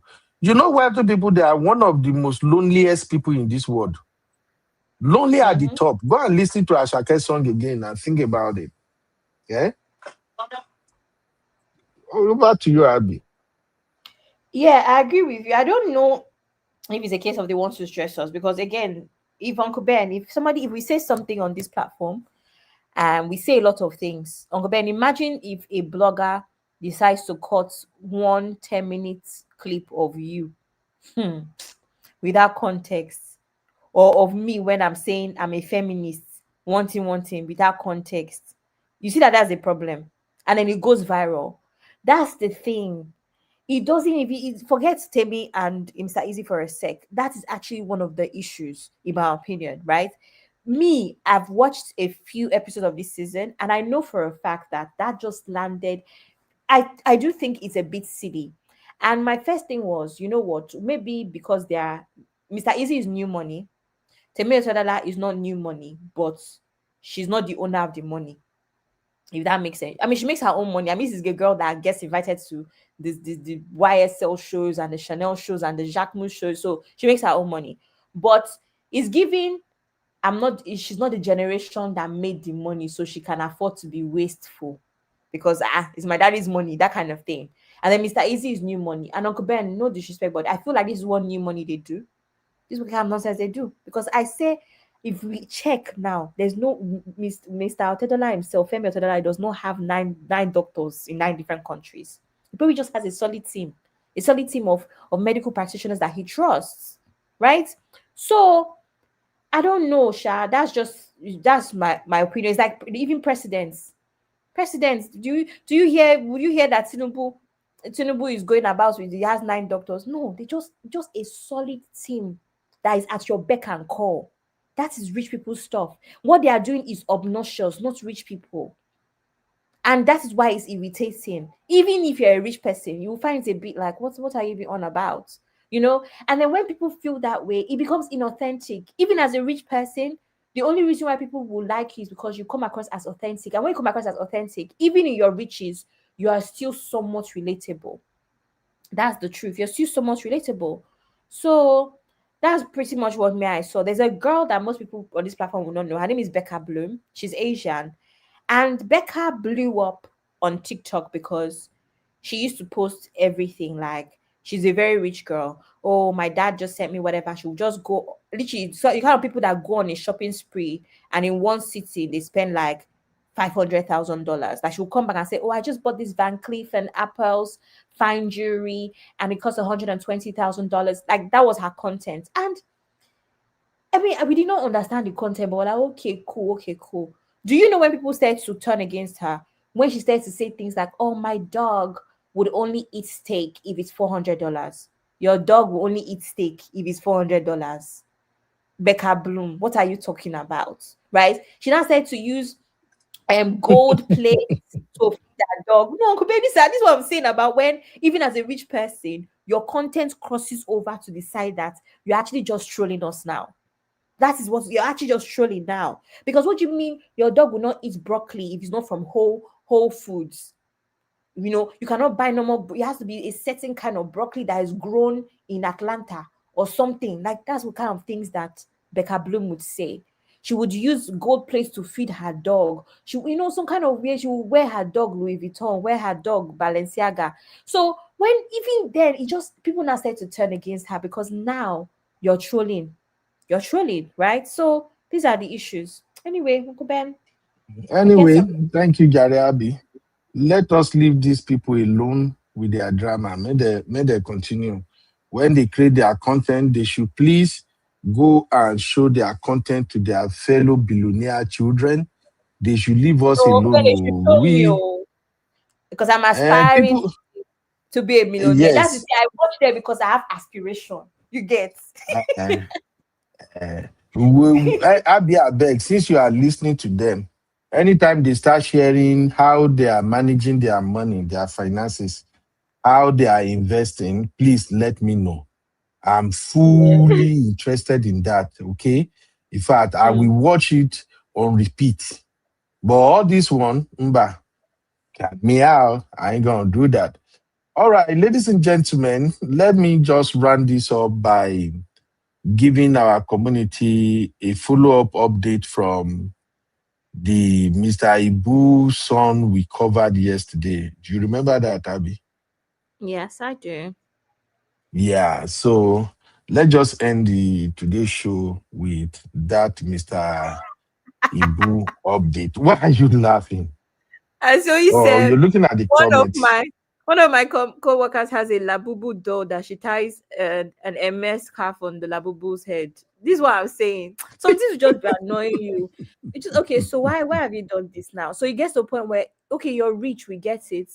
Even if I can't afford the things you can afford, your content is inspiring. Do you understand? It's okay, cool. Yeah. That Mhm. restaurant, okay, nice restaurant, nice hotel. I can even save it one day. I will go, even if it's one night. Maybe I cannot stay 10 nights. That you say I can stay one night. Me, that's Mhm. Ben, me and my life now. That's the kind of thing I like. All I those know. fast. I will save it. One day, God will help me, I will go. But when you now start saying that your dog is eating $400 steak, please, you have missed me now. I'm lost. Yeah, it's affluenza. Those are part of the problem of being children from rich home. Your daddy already made the money. You yourself, you made good money for yourself. Your life is boring now. You have nothing doing, so you just start acting stupid and saying weird shit on social media. That's just what it boils down to. I'm not blaming them because I want the same for my children too. You know, it's just Yeah. when we put that within the context of content creation and what people consume on social media, I think there are lots of people who are not going to be interested in that. I don't see But Uncle Ben, what do I you want to agree get with out of me? that. Do you agree with me that when you get to a certain point as a rich person, you may need to talk less on the internet, like about your wealth? Then what do you now talk about on the internet? I How don't know, you are Mr. Isaac. enjoying the words? No, but do you know, Uncle Ben, do you know that the content that they do could just be like, oh, something that happened in Tokyo when we went to Tokyo? That's enough. A lot of people listen. You know, there's people that listen to us just because they like our voice. Like, it's not even because it's all the time that we're talking about anything that is that interesting. It's just because we're Yeah, gisting and they like our voice. yeah. So some people just listen to podcasts because, oh, it's soothing. Oh, I really, really like Yeah, this person's voice. it's okay. I agree. Let them Do you continue. It's understand? not for me. But to not start talking about certain things, I just feel like it's crossing the Ah, line. I feel like when you're yeah, I rich to know. talk less, I in my agree. It's opinion. not for Olodo, not for Olodo uprising like myself. We this No, Olodo, we don't this consume that content content. is actually this content that they did, this particular one is actually Olodo core, in my opinion. Olodo core was rich people division. All right. Thank you, Abby. Okay, real fam. Thank you, everybody. Welcome, my CC. Let's quickly do an update on Mr. Ibu case. It's recap central. I be in the building, giving us the juice and the gist. Bring the gen vibes on the rock. Welcome to UB Reactions, the place where we keep it real. Today, we've got some hot topics, so let's jump right in. All right. Thank you, everybody, for watching. CC, you're welcome. Thank God it's Friday. Let me just make this announcement real quick. Una go soon dey tired of me because I'm beginning to practice my under 10-minute content reaction, and I've started posting since yesterday. So I'm gonna be continuing that. Even you know me, I'll be like I told you, I like to invest in my craft. Abby, you won't believe that I actually went and bought iPhone 17 Pro Max because of this short content. I think I just did tired to the connect computer, connect laptop. So I went to go and get I that was phone. talking. So I believe you. My only problem is why it's not buy for all of us, but I believe you. No Abby, problem. now cooperative money I think go buy am. You should have still collected more of the cooperative money to buy for all of us. I dey limit now. They no give me more. They say I need to pay more of my student loan before I fit collect more. In fact, I think I go even report to you and CC sef. Una need to come and guide me about Gen Z behavior. My daughter is growing so fast now. I don't understand that guy again. Did you know I've bought this new phone now for over 2 weeks? My daughter never touched this phone just for once. I'm beginning to accept now that this girl has really grown. Because before, what she usually do, Please, Uncle Ben. yeah, I used to upgrade my phones every 2 years. So as soon as I bought a new phone, she go begin, they love bomb me. Hey, daddy, daddy this, daddy that. She go give me breakfast in bed. Now she go come wake me. Dad, you won't believe I made your delicious breakfast this morning. At the end of the day, my daughter will collect my phone. She will say it's a new phone. She want to show me the feature and things like that. Then she will end up claiming the phone. This one she not even touch. And I just feel like, oh more. So now like these children they grow. This guy don't outgrow this behavior. And somehow I miss that. But anyway, let's talk about Mr. Ibu ex-wife. No, Mr. I think he's the ex-wife. Now what will I even call? Anyway, Mr. Ibu wife, the one that was by his side when he was sick before he passed, Mr. Ibu's son came out 2 days ago and said the woman have sold everything, that he was even struggling to pay his school fees in order to get his certificate and all of that. So, but there is good news today. I saw a video on Today Ed Not where the boy actually came out to thank all the people that help him so that he can pay and collect his school certificate and all that. So I think I'm grateful to the guy who stepped up and helped him out, and he kind of gave credence to the story the boy shared. Here is the video. But Uncle William Chamber saw my video, Uncle Tunde Ednon's page, and reached out to me. Thank you very much. God bless you. Uncle Tunde Ednon, thank you too. God bless you. Everything is going on to make payments so that we can access the results. Yeah, thank God. Thank you very much for the money you sent for me to pay my school fees. God bless you. I really appreciate it. That is my Eagles baby. Me, Mama. Red go. I'm not going to pray for him. I pray that God bless you and increase your finances and grant you of your heart desires and I also bless your family. Thank you very much. Amen. Well, no, for them to see that we are just collecting it. Okay. Yeah, myself. You sure that you are the one? Inside. Madam, should I put your face? No, okay. Thank you. So we have finally collected the WAEC results. Certificate. Yes. William Chamber, God bless you for this one. We really appreciate. And I'm sure the school is also grateful that Sonto has finally come to collect his results. Madam, thank you very much. I really appreciate it. Do you have any words about Sonto?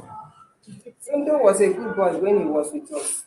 Yeah. He has not given us any headache. He was a gentle and he respects all the teachers and the staff. We have no challenge with him when he was. He was a free-headed boy. I do tell people that he doesn't give me stress. No. It's not because of anything. He doesn't give stress. Thank you very much. I appreciate it. All right.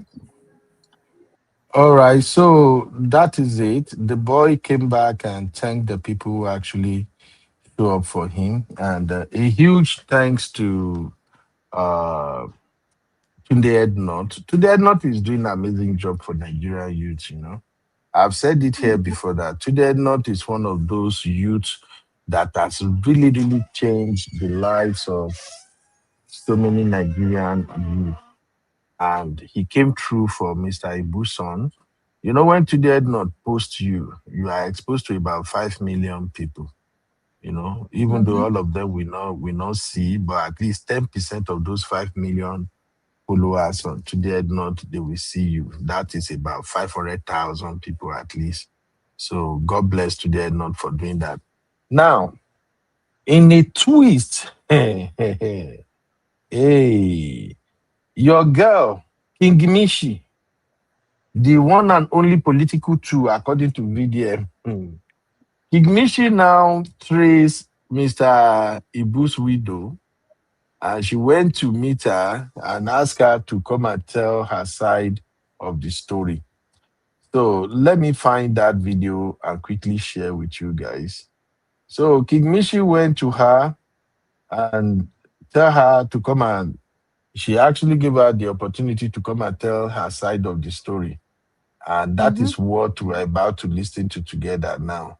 Have you seen the video, Abby? No, I haven't done that one.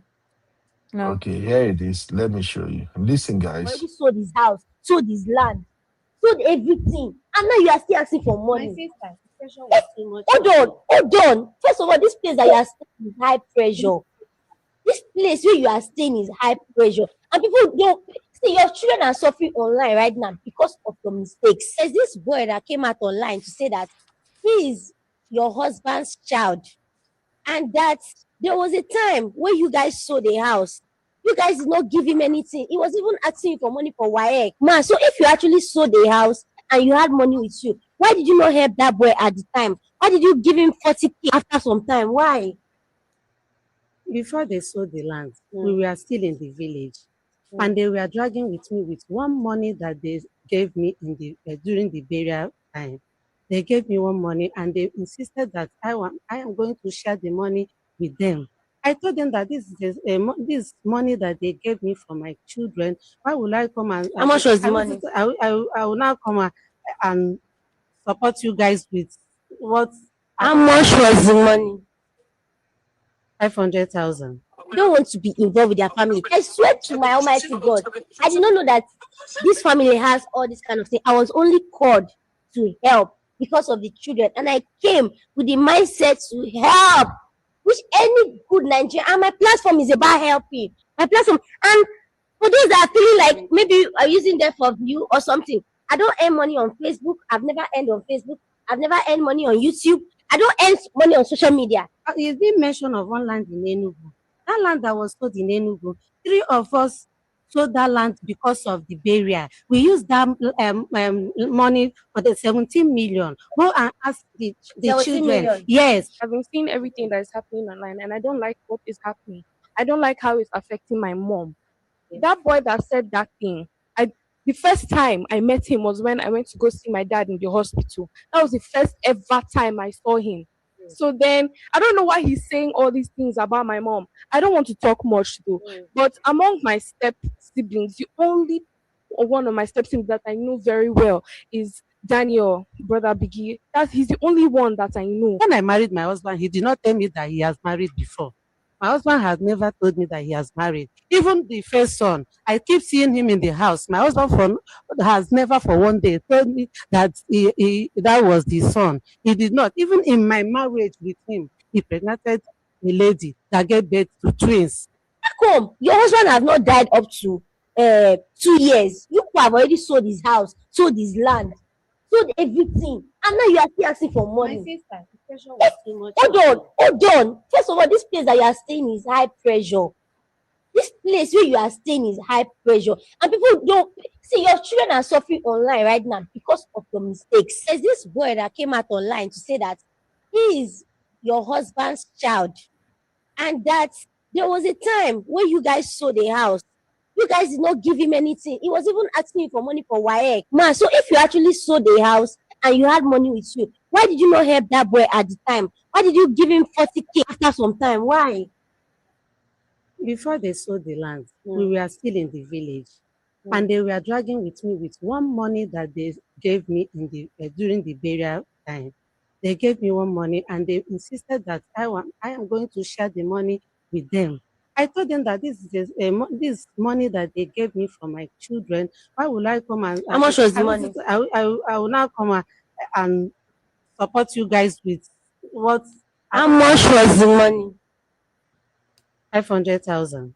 Don't want to be involved with their family. I swear to my Almighty God, I did not know that this family has all this kind of thing. I was only called to help because of the children, and I came with the mindset to help, which any good Nigerian, and my platform is about helping. My platform, and for those that are feeling like maybe are using them for view or something, I don't earn money on Facebook. I've never earned on Facebook. I've never earned money on YouTube. I don't earn money on social media. You did mention of one land in Enugu. That land that was sold in Enugu, 3 of us sold that land because of the barrier. We used that money for the 17 million. Go and ask the, Back home, the children. your husband have not died up to 2 years. You have already sold his house, sold his land. Abi and Okudayo. I intentionally allowed that clip to play over Yes, and over Uncle and Ben, over this again. is just so sad, though. What's going on? What are your thoughts, Okudayo? Uncle Ben, first off, the woman, well, I feel sorry for her because all of a sudden she's feeling so pathetic and so sorry for whatever she might have done. But she didn't deny anything that the guy said, though. That was first thing that really struck me. She did not deny whatever the guy said. That's number one. Number two, even when the lady was asking her why did she refuse to give the boy 30,000 to go and pay for her result, I mean for his result, she was trying to give excuses. She was giving 500,000 during the when they were in the village, and they were asking that how come you cannot give money out. She was saying that um she, how could she give money out of the money that was given to her? And the when the lady asked her again, why are you selling the man's property under 2 years? She said that they had to sell the house in Enugu for the burial. What's going on, Uncle Ben? What's happening? So is she saying that if the man does not have a house, they will not bury him or what? I don't get it. I'm sorry, I don't get it. I think the woman is greedy. I think this woman is greedy. She's a very greedy woman. But Honestly. Jasmine said it that time now that they've never gotten along because the woman has always been with Mr. Ibu for the wrong reasons. Even while he was ill, the way she was moving. Remember now, this whole thing was on Daddy Freeze that year. The way she was moving, she was not paying as much attention, wasn't caring for the man as much. Once she saw that he was pretty much at the end of his life, one of those kind of people that just married him for gain, financial gain and stuff. So it's not even shocking. And I'm so sorry to say, Uncle Ben, I feel sorry for that boy, but I'm not going to be disingenuous and not be honest about the reality. The the man, Mr. Ibu, and these are the issues. I think people don't really think about what is going to happen, after they leave and stuff like that. Because first of all, you're having children everywhere. Number one. Number two, I'm so sorry. Now the wife that you've left behind. Why is this? Sorry, Uncle Dio. The wife that you've left behind. How is it our responsibility if there was no will? How many children are going to come forward? Are you seeing what I'm saying, Uncle Ben? These are the issues. Yeah. Now, don't you just decide that, oh, this boy came and said he's your son. Okay, did she know him before? Did the children ever get together and get to know each other? Do the women that had children for you, do they know each other, know of each other? That's why I was saying that time, Uncle Ben, that even polygamy is a bit more organized. Because at least people know each other. Even if it's problematic, So I don't know if it's all the way fair for us to just put it on the woman, and the woman should just be the most generous and the most open person. She's also fighting for her own children, and that's the problem with polygamy. That's why polygamy does not go well, because everybody is fighting for their own individual family, their own children. That's their own small clan, because ultimately the man does not care. That's why they're always fighting. So I don't know. I'm not going to sit down here and just be saying, the woman is this woman. Yes, she's greedy, but as opposed to what? As opposed to what? She has children, and for her, she just there like the husband is not here anymore. I have to get my own children. But Abby, I think the woman is also wasteful. You heard King Message said that the area where she go, they stay, na expensive area. Is that not wasteful habit? Uncle Ben, somebody Because of her waste money. And that year, they didn't not accuse her of being with Mr. Ibu for fame and money. If you go and marry bad, remember now, the girl is significantly or younger than Mr. Ibu. You go and marry Baddy, younger than you. And no, Mr. Ibu, he looked at himself with his big stomach and that his face. The body that I married, you think is love that she married him for. Now you are saying she's wasteful of.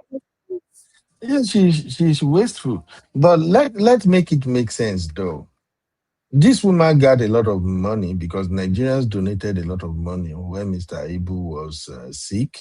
And when Mr. Ibu also passed, Nigerians still donated millions upon millions of naira to this woman. What does it take to even give the other children, even if it's like 2 million naira? Why are Wait, some so women wicked Ben, like that? did they contribute money to her, or they contributed money to that account and it was Jasmine that took over the money? Okay. I don't have the full details. I was just going by what I heard Because on that was social the media. fight that they were fighting that month, that year.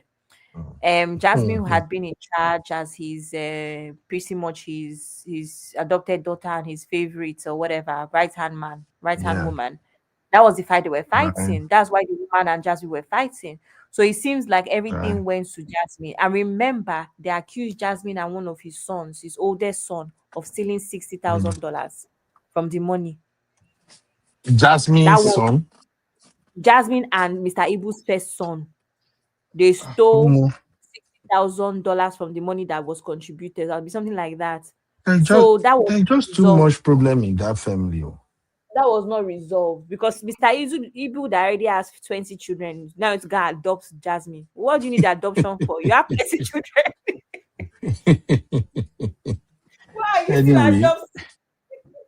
hopefully more of our older uncles will learn from all of these events that are trending on social media. CBI say this guy is very disrespectful for my liking. I don't The like way the the way girl talk is, I know bad word too, but she's doing her thing. Let her just continue. CBI said, look, this situation, the truth will never be known. Absolutely. Absolutely.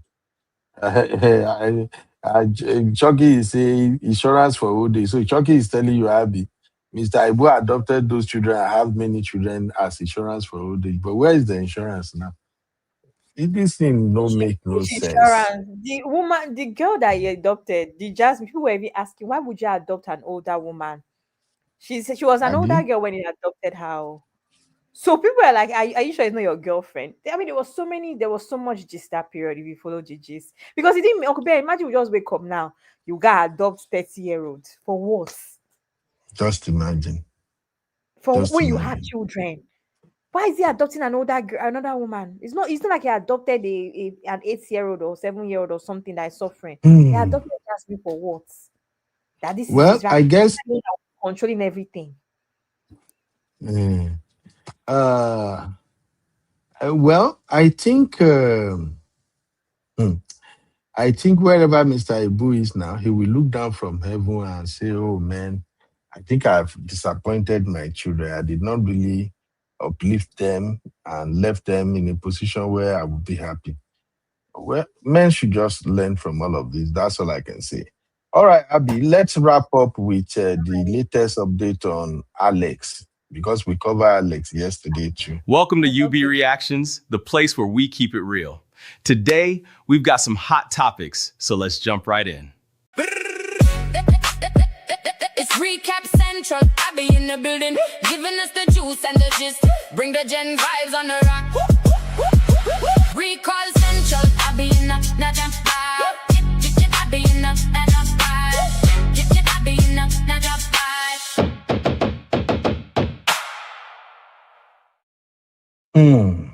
Abby, there is fire on the mountain. What we were trying to avoid, it seems is gonna happen. You know how we've been trying to say people should just allow Alex to rest in peace. But it's like his family, they are bent on destroying whatever legacy this guy have tried as much as possible to protect when he was living. So what's trending right now is that another of their family member has come out and hey Jesus, what this guy is saying, let me show you real fam. Let's examine it together because I really don't know what to make of it. So anyway, I'm gonna be reading this from our blog, You Be Real Fam. And ladies and gentlemen, we have 1,442 subscribers on our blog now. think we are getting there gradually. The only thing is that Abby tell me say Instagram no they pay money, so I'm not encouraged.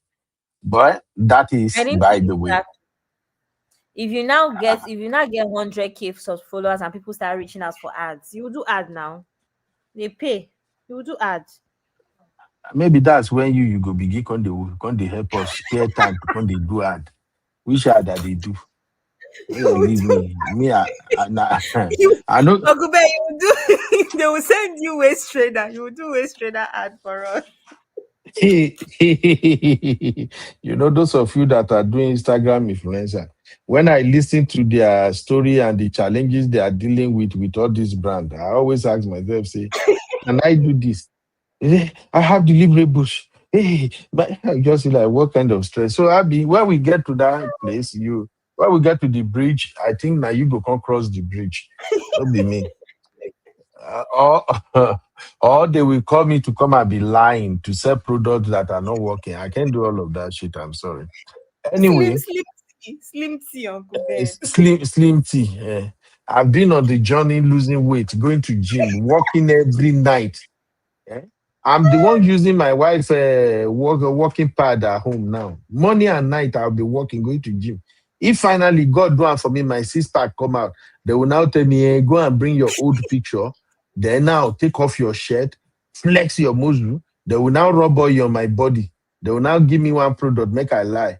Then I'll start telling people, this is who I used to weigh 250 pounds. Now I weigh 170 thanks to glorious, beautiful Abby T. I can do that. Anyway, it's gonna be Abby T. Maybe not Abby T. They will say make our first market. All right.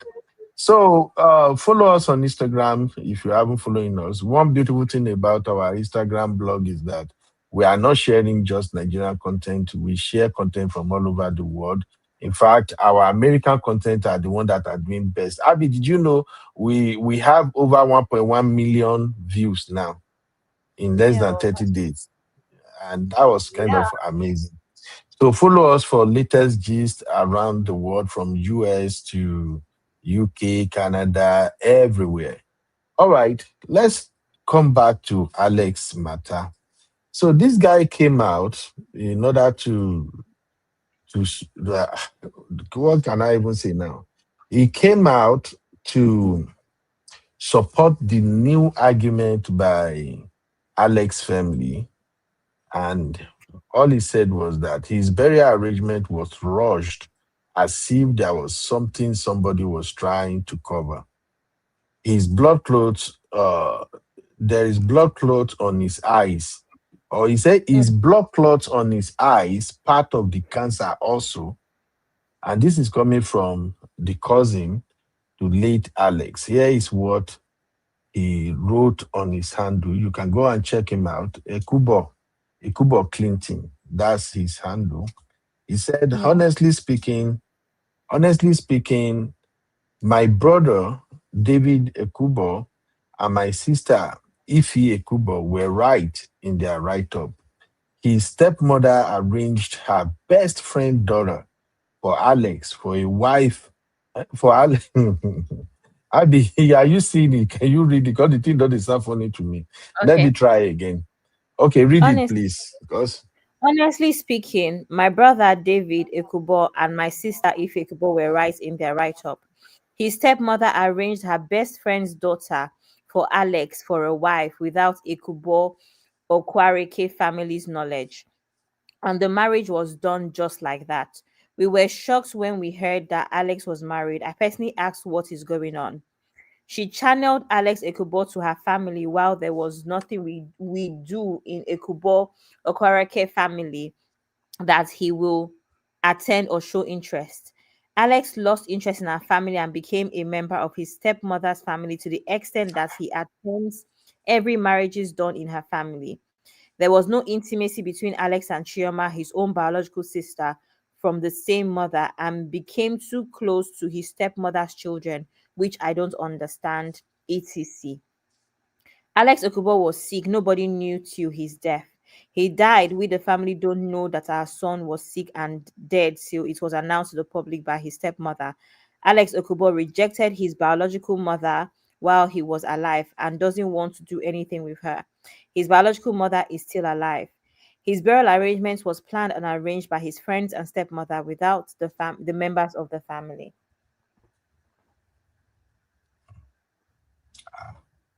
Oh, sorry, Instagram people.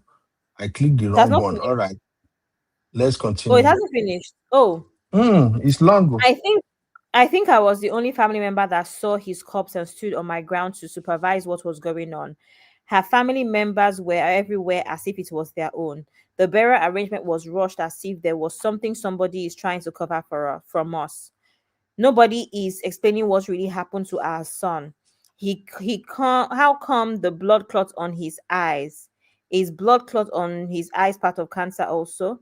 We also heard that Alex Okobo was brought to the hospital dead. My uncle, my father. Which one is my uncle, my father again? My uncle, my father knew nothing about all this. His death announcement was a shock to me. Oh, I think he meant his uncle. Okay, his uncle, my father, knew nothing about all this. His death announcement was a shock to me, and he was buried just like that. My uncle is responding to his wife because he is at his wife's mercy, forgetting that we own him, and his son Alex. Ekubo Okwareke were asked to put on white for a boy of 40 years. Please note this, that I'm not writing this to chase anything, but just for clarity's sake. Please take away properties from this. Ekubo Ekwereke family demand on explanation on our son since she could not explain to us indoors. This person cannot write. We are Igbos. How can a woman married to the family become stronger than her husband's family members? In Arochukwu Kingdom in Abia State, only men. Why are you laughing? Only men that their fathers are No dead are vex, eligible Abi. for Now Mazi. that we are Igbos, that made me laugh.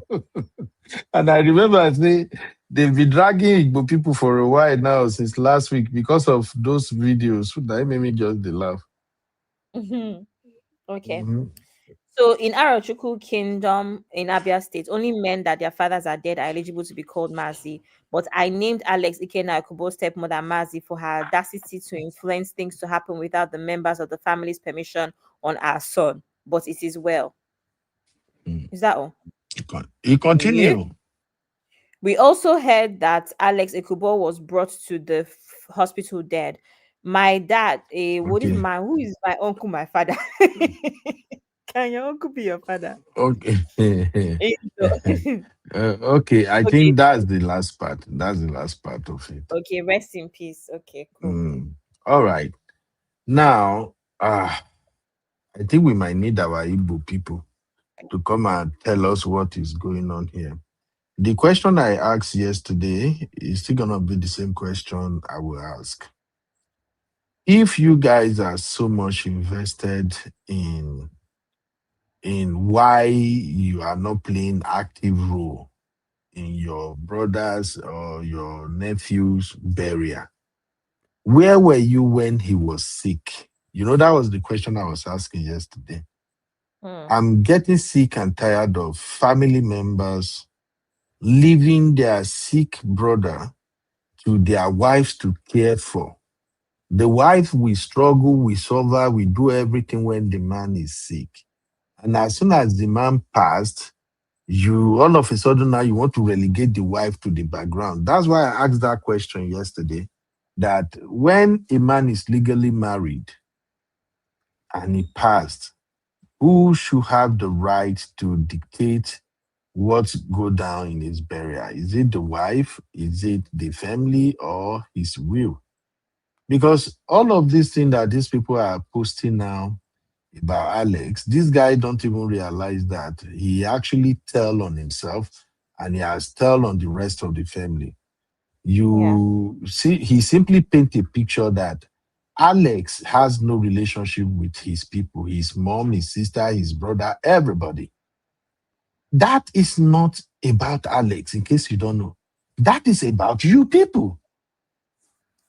I don't know. This is just my own take. We don't know what went down. Okay, no problem. My own question is that the right that they did where they went from clan to clan. to show his corpse. We saw the video, but we know that he told us. We saw the video. How is it that all of their uncles and their umuna allowed that to happen without any pushback?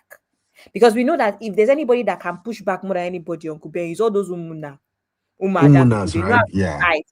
You know, Yeah. so why is it that they did the rights in that Arochukwu? They did the rights and they went from clan to clan. We saw the friends, the sister, they were crying, they were driving from house to house, and none of the uncles said anything.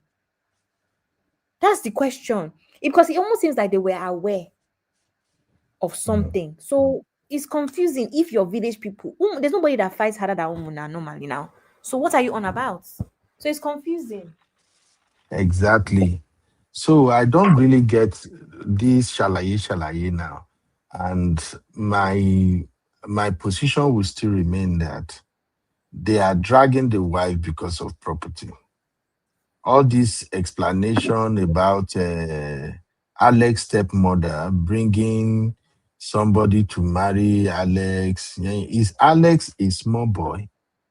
He's a 40 years old man. And this is why I kept saying it for people who care to listen.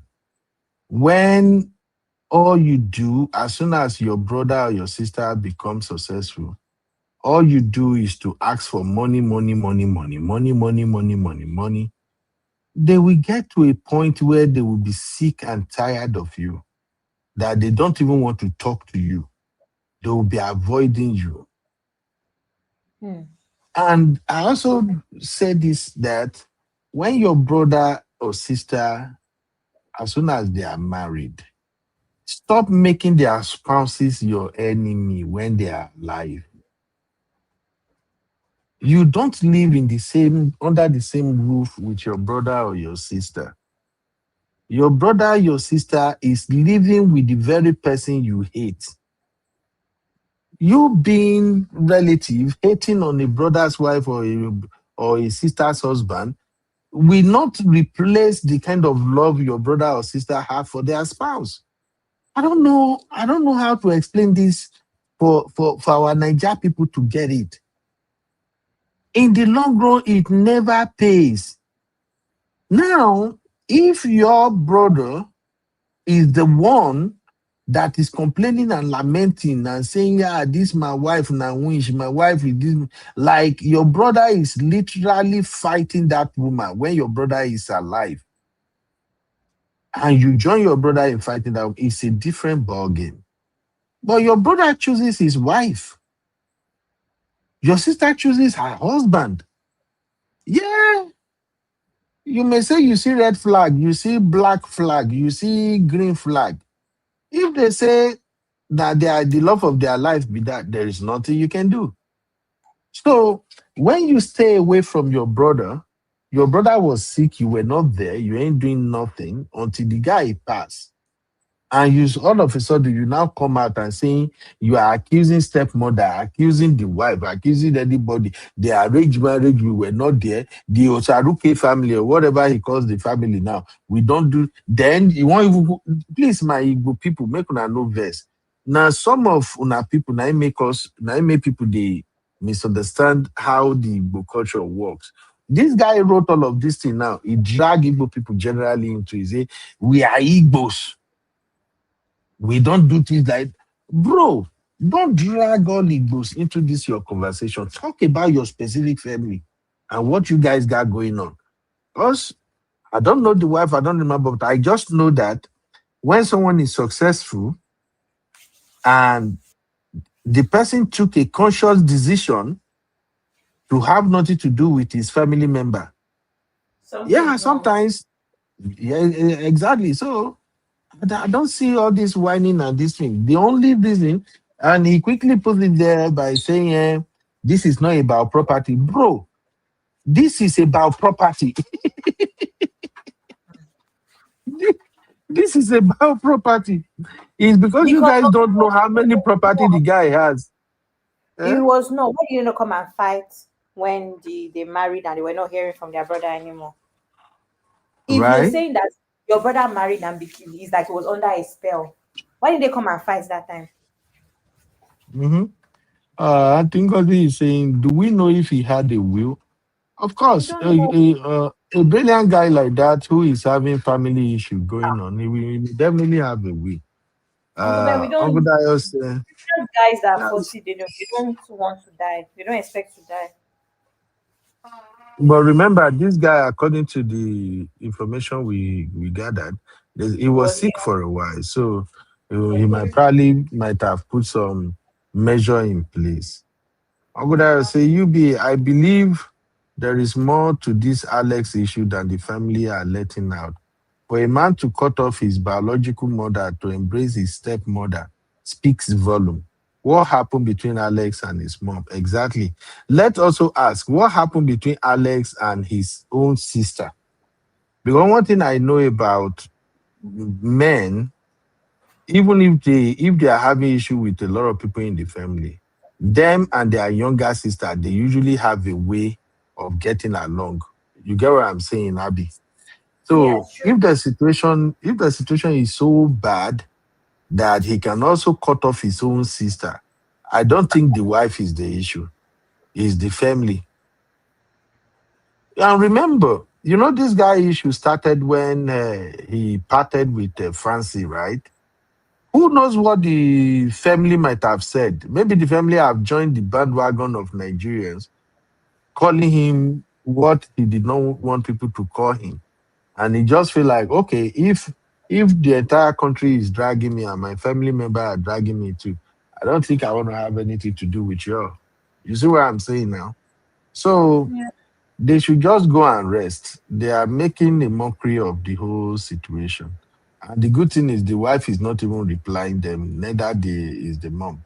And this thing about they decide to wear white, they decide to wear black, is your fault as family members. If you are very, very active, if you have good relationship with your cousin when he was alive, the wife will recognize your presence. You see what I'm saying, Abby? It's true. The Yeah. wife will, even if it is at least two or three people in the family that are in good accord with Alex, the wife will recognize those people because they get to see them. So my take would just be that, please. And although this thing is happening in the Igbo now, has nothing to do with Igbo. It dey happen for Yoruba. It's happening almost all over tribes in Nigeria. Families have always been interested in their brother, their sister's property. No be today. I'm not saying they shouldn't be interested, but all I'm saying is make sure you and that your brother you are in good accord when they are alive. The further you both stay apart, they cannot pay finish, and then you won't show up to say he's my brother. You see the way this guy is writing authoritatively now. These are the issues. Say we the Igbo, bro, go and sit down. I've seen a lot of Igbo burials, uncles, aunties. They always come around and support their own. They don't even leave their own person.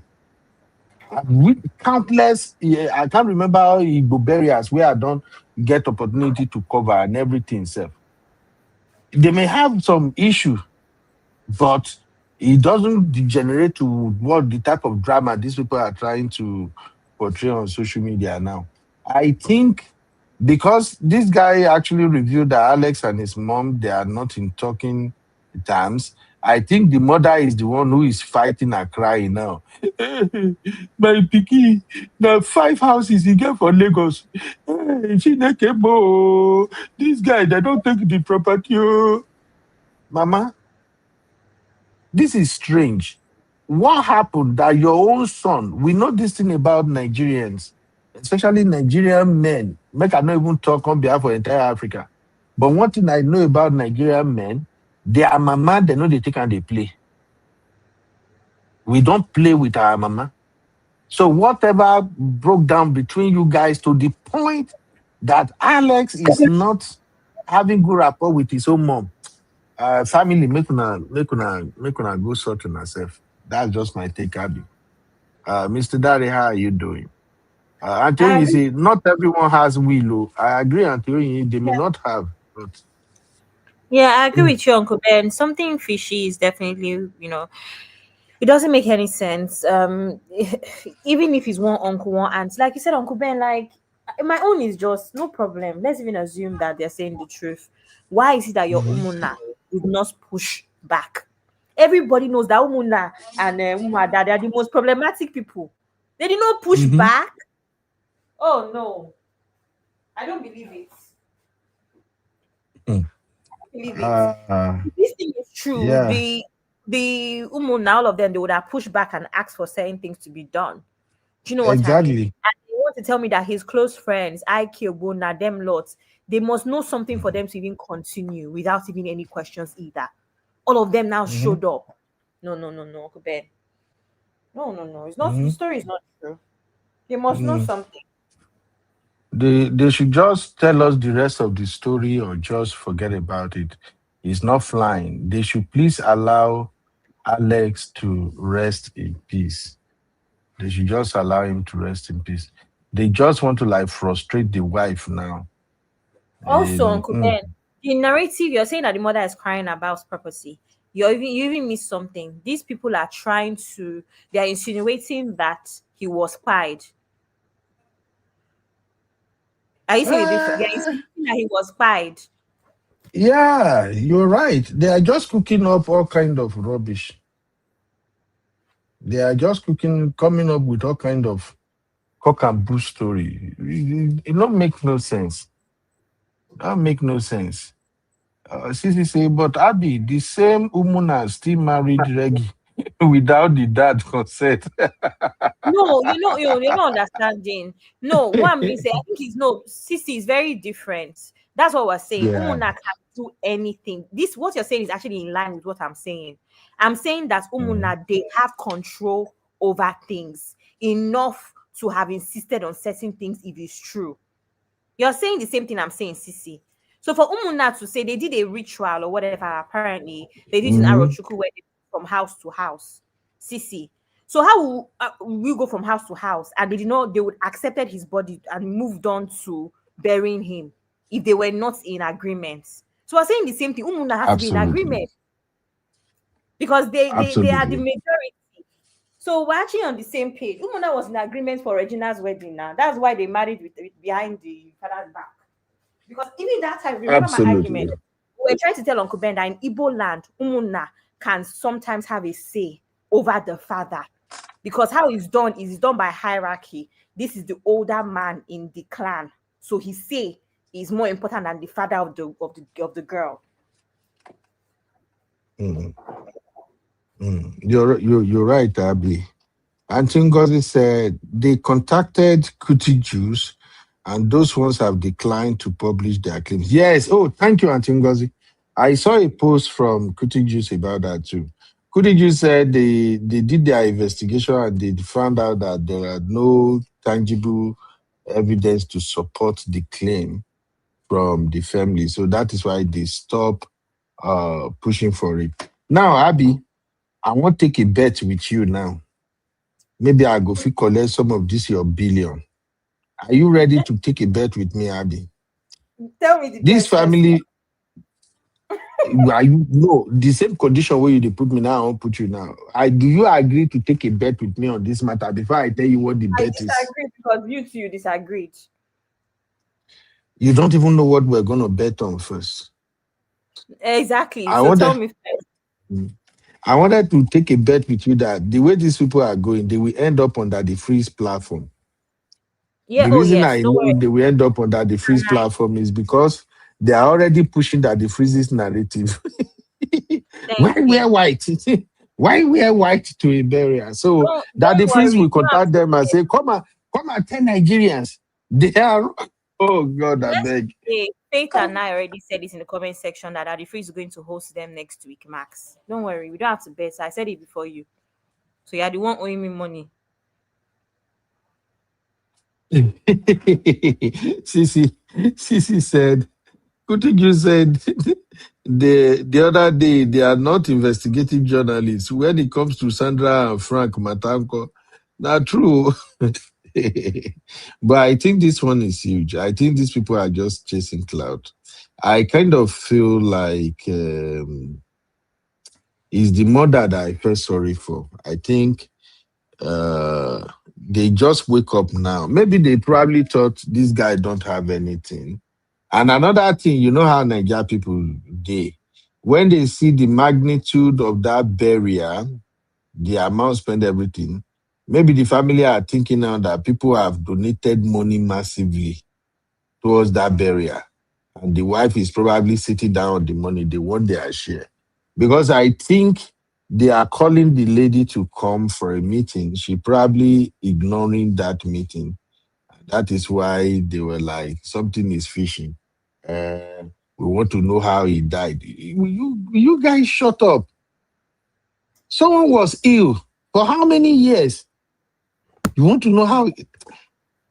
Let these people not piss me off. I'm now a gospel artist. Anyway, I'll see everybody later. Uncle Ben, I have to go. Bye, everybody. All right, Abby. Thank you very much for holding it down. Well, that's it for me, also, ladies and gentlemen. Please let's do better. And I want people to also know that most of this thing they are saying about Igbo people is not correct too. It's not correct. When you see all these people on social media and say Igbo this, Igbo that, it's not correct. Like this particular one now, I can tell you 100%. If there is any tribe that support their own when it comes to people dying and things, Igbo people are number one. From my own experience, from what I've seen, Igbo people are number one. So whenever you hear some of this story, don't just jump on conclusion and say it's true. Igbo is not so. Every culture in Nigeria, they have this same idea of when person die, the family want to see if they can grab some of his property and stuff like that. And that is why we must continue to educate our people that your brother's property is not your property. If your brother get wife and he get children, it's not your property. Go and hustle for your own money. Let us stop this rubbish.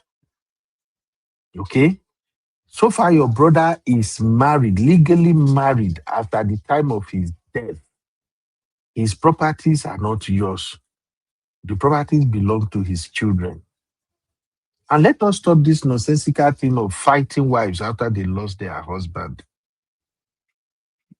Man, Nigeria, we have a long way to go. Thank you, everybody.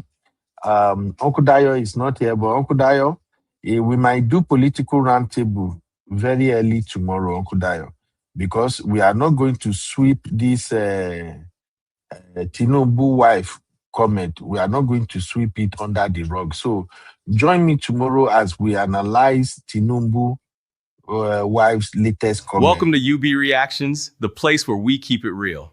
Today, we've got some hot topics, so let's jump right in. So, ladies and gentlemen, join us tomorrow. Uncle Dayo and I, we're going to have political roundtable in the morning, and we are going to discuss all the bad bills going on in Nigeria now. The other day, what's his name? Bayo Nanuga went to Arise News and said he doesn't see hunger in Nigeria.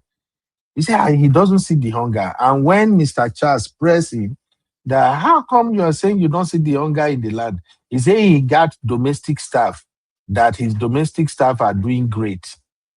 So tomorrow, let's have political roundtable. Let's analyze all of these nonsensical things going on under this Tinubu administration. Remi Tinubu now came out and said Nigerians should be frying akara, selling kuli. They should roast corn. Nigeria don't suffer for this family hand. So tomorrow, come and tell me how you are frying your own akara, your own kuli. But it's going to be our first show tomorrow anyway. It will be in the morning. So Uncle Dayo will be with me. And then I just want you to listen to Remi Tinubu. Then tomorrow, come and tell me what you made of her comment. Like it was shared on our Real Farm blog on IG. With absolutely no due respect, Remy, thunder fire you. That is coming from the gate switch. No be me talk, I take God beg you. You are seeing it on the screen. No, APC, don't come for me. Oh. DJ Switch said, with absolutely no due respect, Remy, thunder fire you. While other nations are creating spaces and infrastructure to develop their people for this rapidly technologically advancing world, you want us to sell kuli kuli. And the Otondos behind you are nodding their greedy necks. I can't express how much I despise you people. Please join us tomorrow. Uncle Dayo, when you are coming tomorrow, Uncle Dayo, bring your fry pan. Oh. We want to see your fry pan. Me, I go carry my own Agbari Ojuku with palm oil, where I go take fry my own corn and kuli kuli. This family don't see us finish, we lie. So we're gonna relate tomorrow. We'll have political roundtable. Nigeria tire me. Yes, Uncle Dai, you go fry kuli kuli tomorrow. Tosi, okay, now even the Nigeria self. Tosi, so you have D-Flex, una don dey sell kuli kuli and akara since, una don dey make millions, una no tell me. Eh? You see how God take open una yash now. So all these people wait in Nigeria, una they sell kuli kuli, they sell akara, they sell corn. Una they make millions. Why where we dey here? We they walk around the clock and una no gree tell us. Eh? Una first lady don't come open una yash. Una first lady don't talk, say they don't give una money. Una they take the sell kuli kuli and akara. See you guys tomorrow. Have a good night, everybody.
You are watching Trending Vlogs with UB.